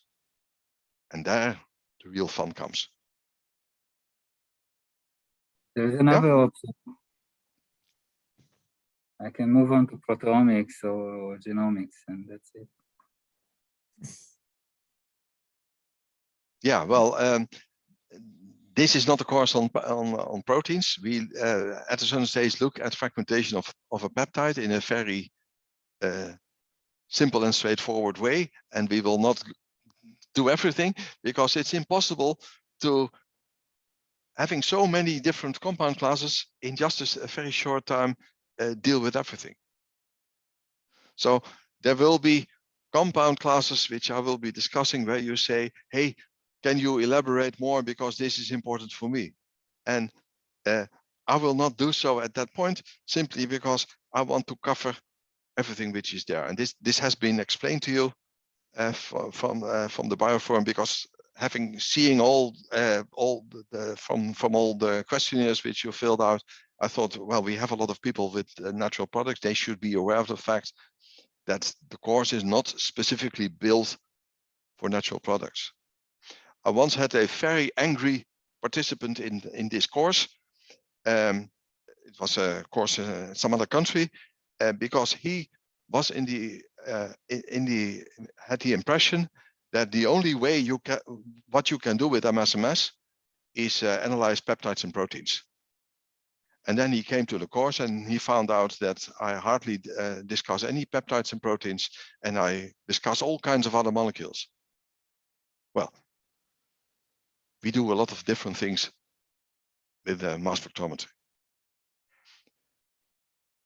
The trick is for you to look at the information I get and see that a lot of the rules and fragmentation schemes I will be showing you are not only applicable to the drugs and pesticides, but are more generally applicable to molecules with similar structural features.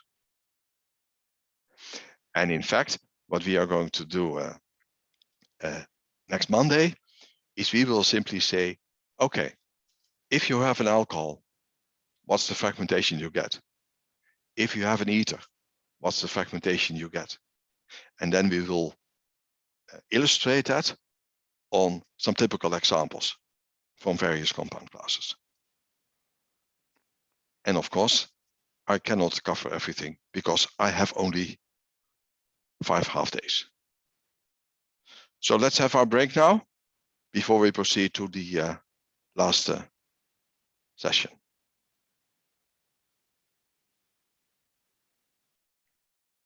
See you in 10 minutes.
Okay, let's get started again.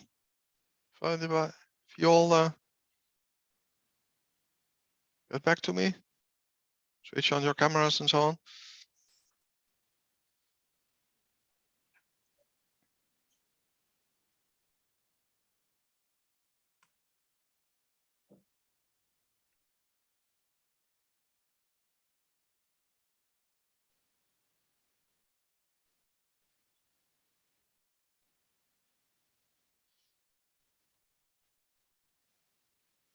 Okay, I think most of you are back. So let's proceed. The way the course is built up is that what we basically have is we have, of course, our exercises. We have the study of the fragmentation, which we started today in terms of general aspects. And on Monday, we will discuss in detail fragmentation of compounds with oxygen, so various classes. On Wednesday, we will discuss on nitrogen compounds, and some other compound classes are dealt with in the last session on next week Thursday. And next to that, we also have some sessions which are called strategies for identification of unknowns, which are basically dealing with different aspects of looking at various application areas of mass spectrometry where we do. And the general backgrounds of this is that when I talk to people and say, what do you do in terms of unknowns with LCMS, they come up with a whole list of issues and a whole list of things. And basically, if I look at the list, I say, well, most of this is hardly dealing with actually unknowns, but actually with confirmation of identity. Yeah, and we will go and discuss some of the, not all, but some of the issues which are on this list when we proceed. And the first thing which we discuss about is target screening using SRM-based strategies, which are frequently used in residue analysis and toxicology analysis, which most of you don't do, but still there are some more general information on using selected reaction monitoring in quantitative analysis. You should be aware of the fact that I use the term selected reaction monitoring, while in the software of your instruments and in lots and lots of publications, I must say, unfortunately, they use the term MRM, which is the multiple reaction monitoring. And the multiple reaction monitoring is basically the result of a wrong translation of the SRM abbreviation, because SRM is selected reaction monitoring and not single reaction monitoring. So there's no reason to say, and unfortunately I have found out that in the latest nomenclature rules for mass spectrometry given out by the IUPAC, both SRM and MRM are allowed, which I don't think is a good idea, because you should not have two names for the same process, as far as I'm concerned. So if we do selected reaction monitoring, we use SRM transitions. And an SRM transition is basically the combination of the M over Z of a particular precursor ion, the M over Z of a particular product ion, and all the instrument settings which are needed and required to measure this transition between precursor and product ion with optimum sensitivity.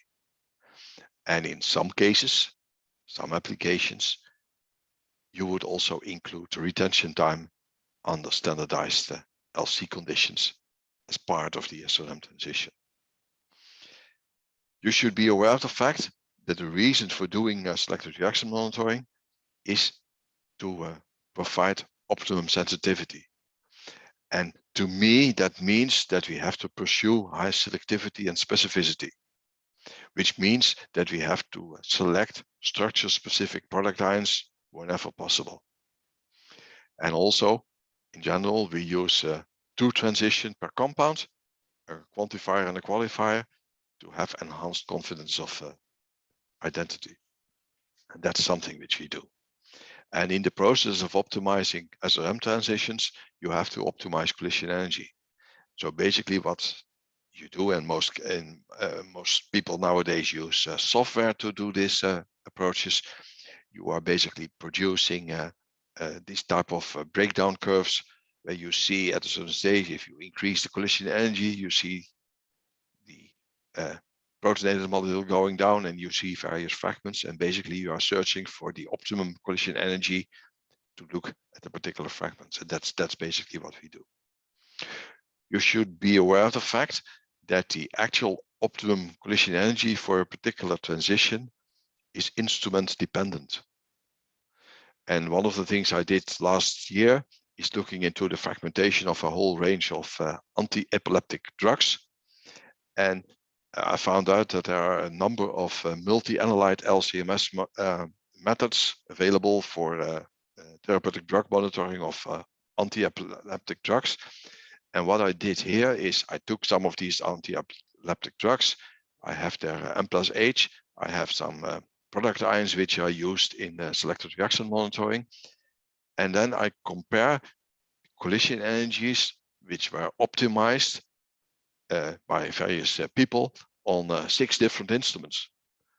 Also from a number of different manufacturers, so from 5 different manufacturers.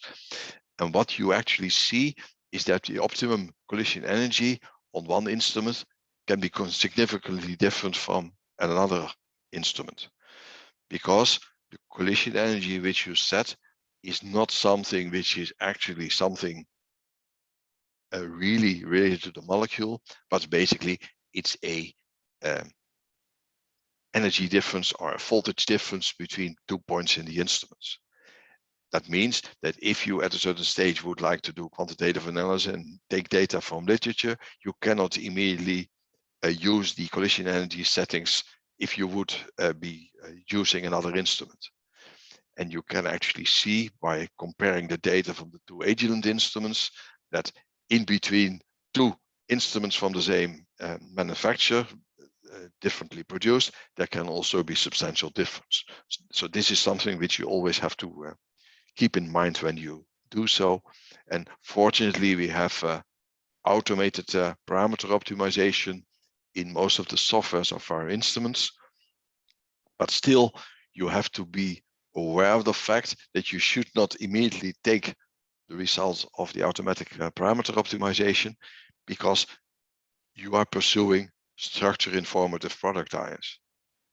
And if your molecule is giving more product ions, I would prefer not to use neutral losses of ammonia, of water, of CO or C2H4, of methanol. So typical these neutral losses, I would prefer not to use for SRM to get optimum sensitivity, because these losses are not very structurally informative in general. So you take the risk that co-evaluating compounds show the same type of neutral losses, and so you cannot discriminate from them.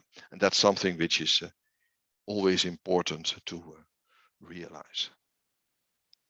I said we use 2 transitions, a quantifier and a qualifier, and basically the basis for this is in a document which was set about for the residue analysis of veterinary drugs in food of animal origin, which is the document 2002/657/EC, where basically they indicate how you have to do multi-residue analysis of veterinary drugs in food. And basically the idea is you have to have peak at a particular retention time in a preset small retention time window. You have to gain a number of identification points, and from the rules which are set about, if you have 1 precursor ion and 2 product ions, so you have 2 SRM transitions, you adhere to these rules. And then we use the quantifier to do the quantification. We use the ratio of peak areas of quantifier and qualifier, which should fit within specified tolerance criteria to further confirm the identity of the compound we are looking at. And this procedure has been adapted by lots and lots of other areas. So except within pharmaceutical industry, the use of both quantifier and qualifier has been used all over. So in hospitals, in environmental labs and toxicology labs and so on and so forth. So here we actually, I show you a picture where we have 3 transitions for the famous blue box molecule, and you get a number of fragments, and they should all give the same peak shape, the same retention time, and we use ratios for that in order to confirm the identity. And in setting up multi-residue analysis for quantitative analysis for selective reaction monitoring, you have to deal with the time schedule, so the duty cycle of the procedure, because you have a certain dwell time, and in between the various transitions which you take, you have an interchannel delay, and in between the various functions you have an interfunction delay. And this has some important effect on how you proceed your experiments, because there are lots of people out there who want to do a multi-residue analysis, so look at a wide variety of compounds. And you should be aware of the fact that if you would like to analyze simultaneously in one run 100 compounds, so you will have 200 SRM transitions. And now I exclude any internal standards you want to conclude. And if you would have a relatively short dwell time, and you would like to monitor all these transitions, it will take you 2.5 seconds. And 2.5 seconds is far too much time to get sufficient number of data points, at least 10, for a accurate description of the chromatographic peak shape. So we actually need to take action and use special ways of acquiring data if you want to do these type of multi-residue analysis. And you don't have to take any actions up to about 30 transitions. Then you can use what is called non-scheduled SRM. But as soon as you have more, you will either have to use time-scheduled SRM or scheduled or dynamic SRM. And we have 2 names depending on the instrument manufacturer you will be using. Let me give you an example of both the time-scheduled and the scheduled SRM. So in the time-scheduled SRM, you basically subdivide your analysis time for the chromatogram in the number of segments, in the number of periods. And in such a segment, you only monitor the SRM transitions for the compounds which will be eluting in this section. And you are doing targeted analysis, so this is something that you can find out. And this basically results in having far less SRM transitions in such a time segment instead of having them all in one. And that's a way to reduce the number of SRM transitions you have to monitor simultaneously. And this procedure of time-scheduled SRM is already around for many, many years. The first mass spectrometer I worked with in 1982 had this possibility, but now with our advances in computers and having faster computers, we can actually modify this procedure and say we can actually define a segment for each individual compound we're looking at. And that's the scheduled SRM or the dynamic SRM. So basically we say we have this peak eluting at this retention time. We take a window around it, and during that window, we actually acquire the SRM transition of this compound. So the window is there to allow for some small changes in peak position, small changes in retention time. And we do that for each individual compound in the structure, and we define all these SRM transitions as being a time precursor and product ion and instrumental settings. And then the software searches out what is the dwell time which we can basically use. Because if we are in a very quiet region of the chromatogram, we can use higher dwell time. If we are in the crowded area of the chromatogram, we have to use smaller dwell time. And this is the most efficient way at the moment to reduce the number of SRM transitions which have to be monitored simultaneously. And if you do multi-residue analysis, quantitative multi-residue analysis on tandem quadrupole instruments, you are most likely familiar with these type of procedures.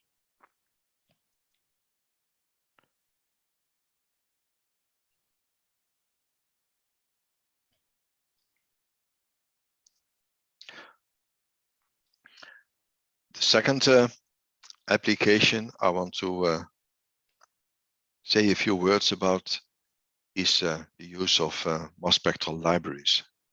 And the example I have is from clinical toxicology, but it is of course more generally applicable.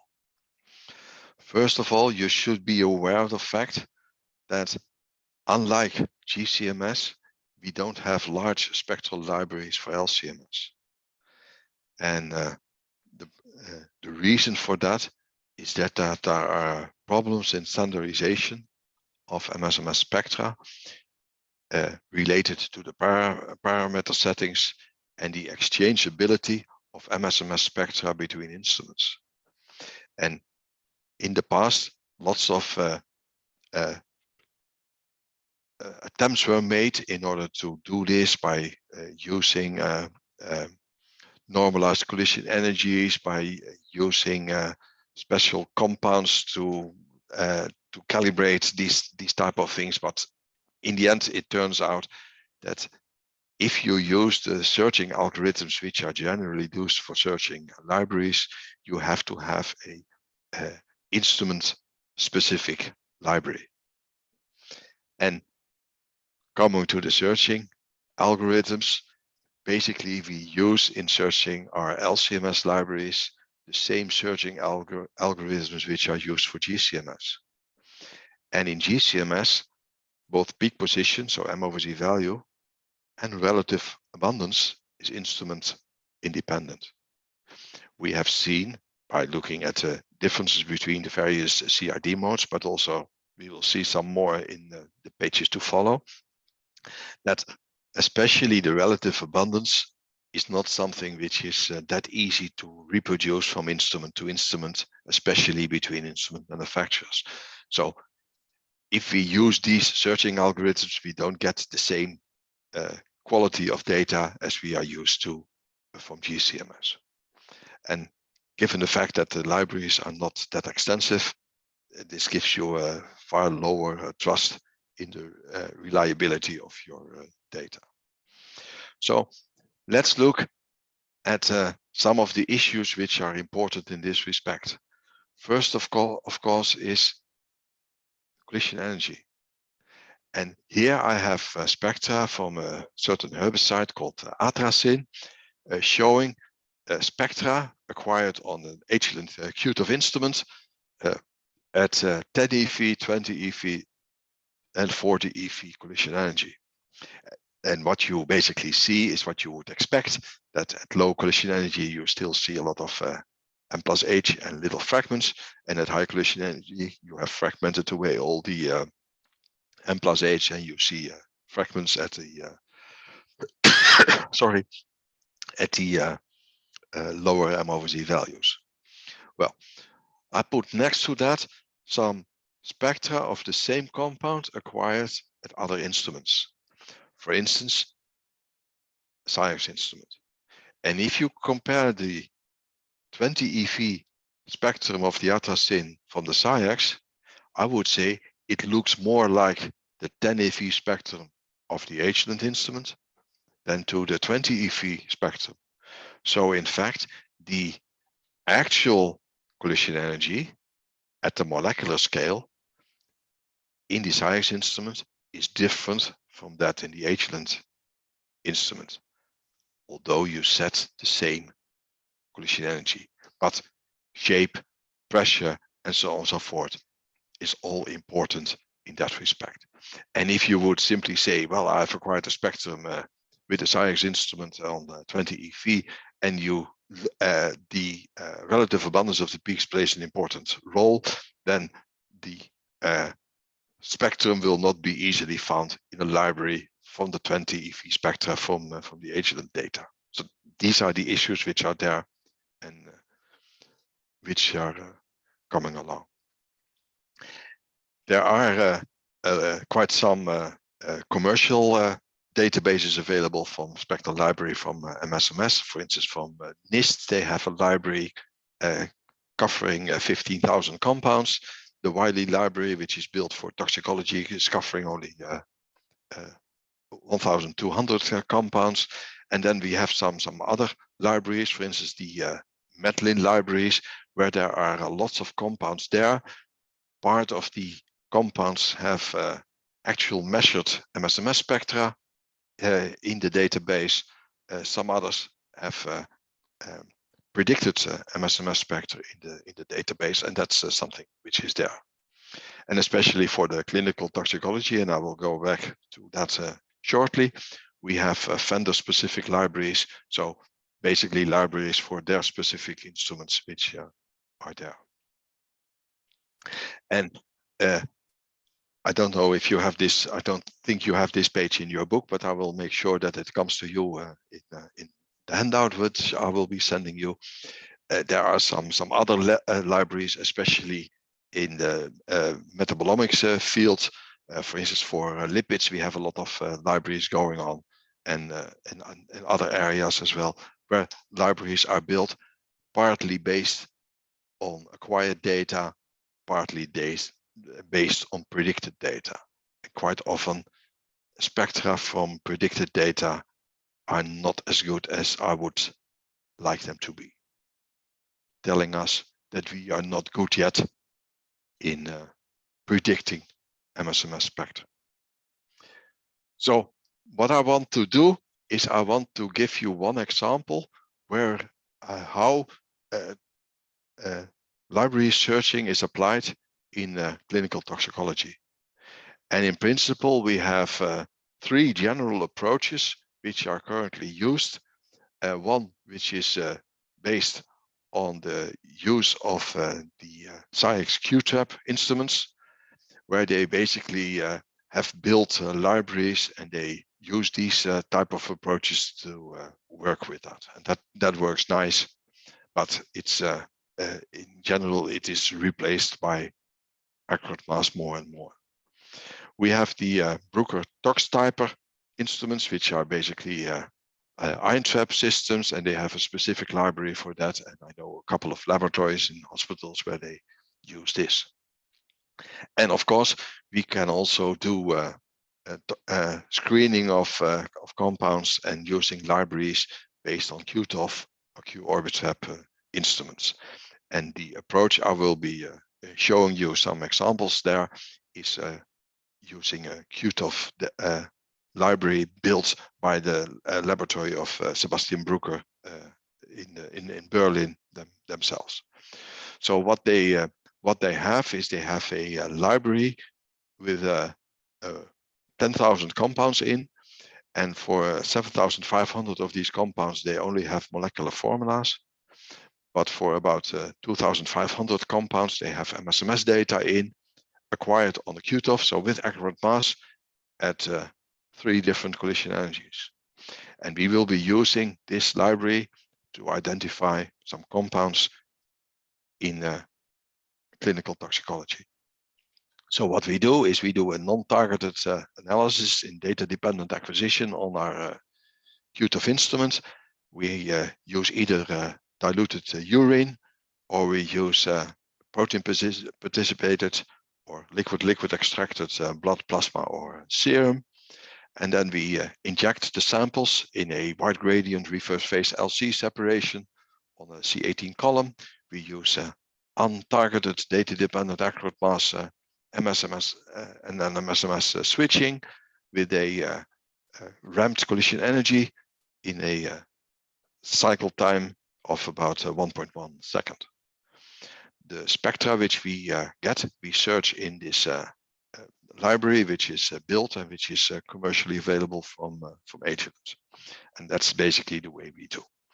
And we look at some examples, of one example actually, which is from a poisoning case 994/09, where 6,256 features were found in the blood samples, and by most of these features were actually endogenous compounds, and in fact about 24 different drugs were actually identified in this particular sample. And this is I would say, a beautiful example to demonstrate the features and the power of library searching in clinical toxicology. But behind this chromatogram, there's a very sad story, because this is a post-mortem sample of an elderly woman. And later on, the story behind these data were recovered. And if you have a look at the various compounds which are there, and if you have some knowledge about the pharmaceutical compound classes, you see there are a lot of painkillers there. So in fact, we have this elderly lady coming to the GP. I have pain. So what he did, he described a painkiller, probably starting with the paracetamol. And then 2 weeks later, the lady came back and said, I still have pain, it doesn't work. So he prescribed another painkiller. And 2 weeks later, and 2 weeks later, and 2 weeks later. And what the elderly lady didn't pick up, or what wasn't explained to her, is that when you start with a new painkiller, you have to stop with the previous one. So actually, she didn't do that, and she was eating all these painkillers. So she poisoned herself by painkillers, which were prescribed drugs. And all the compounds on the list were basically found in the medicine cupboard of the patient at home. So this is a very sad story, because communication has not been right.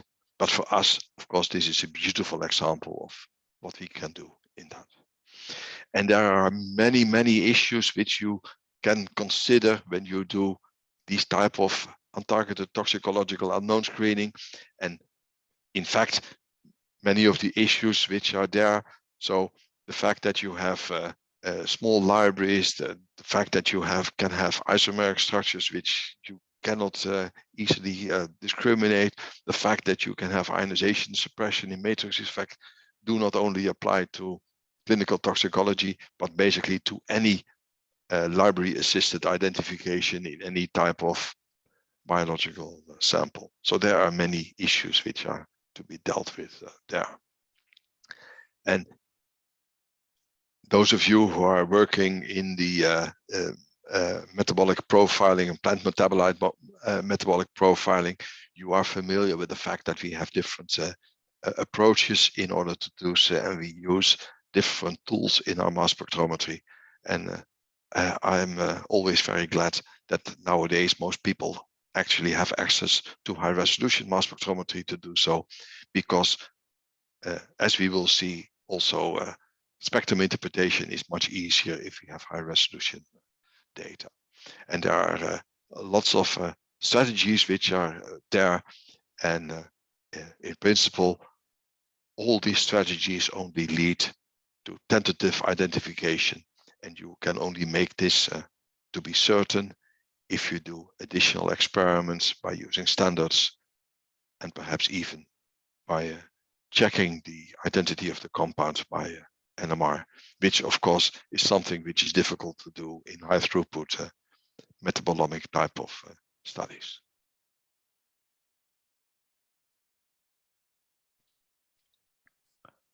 Which is the end of my story for today. And that means that, well, there will be exercises. Each time there will be exercise, you have a lot of time for the exercises, because the next time we'll see each other will be next Monday. And if there are no further questions, we'll end this session. And I well, it's not weekend yet, but have a nice weekend and see you next Monday.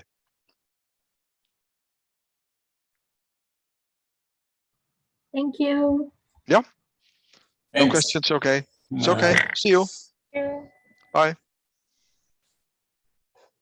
Thank you. Bye. Bye. Thank you. Bye.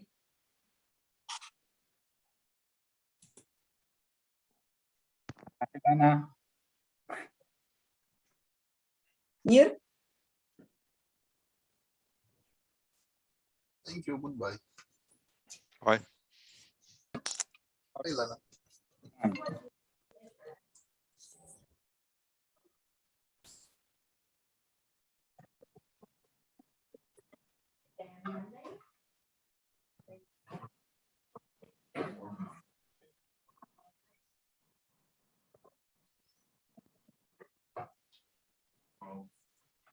Wilfried? Yeah. Sorry. If I have some questions, can I maybe email you during these days? Yeah, you can email me. No problem. That's great. Okay. Bye. Have a good day. Bye.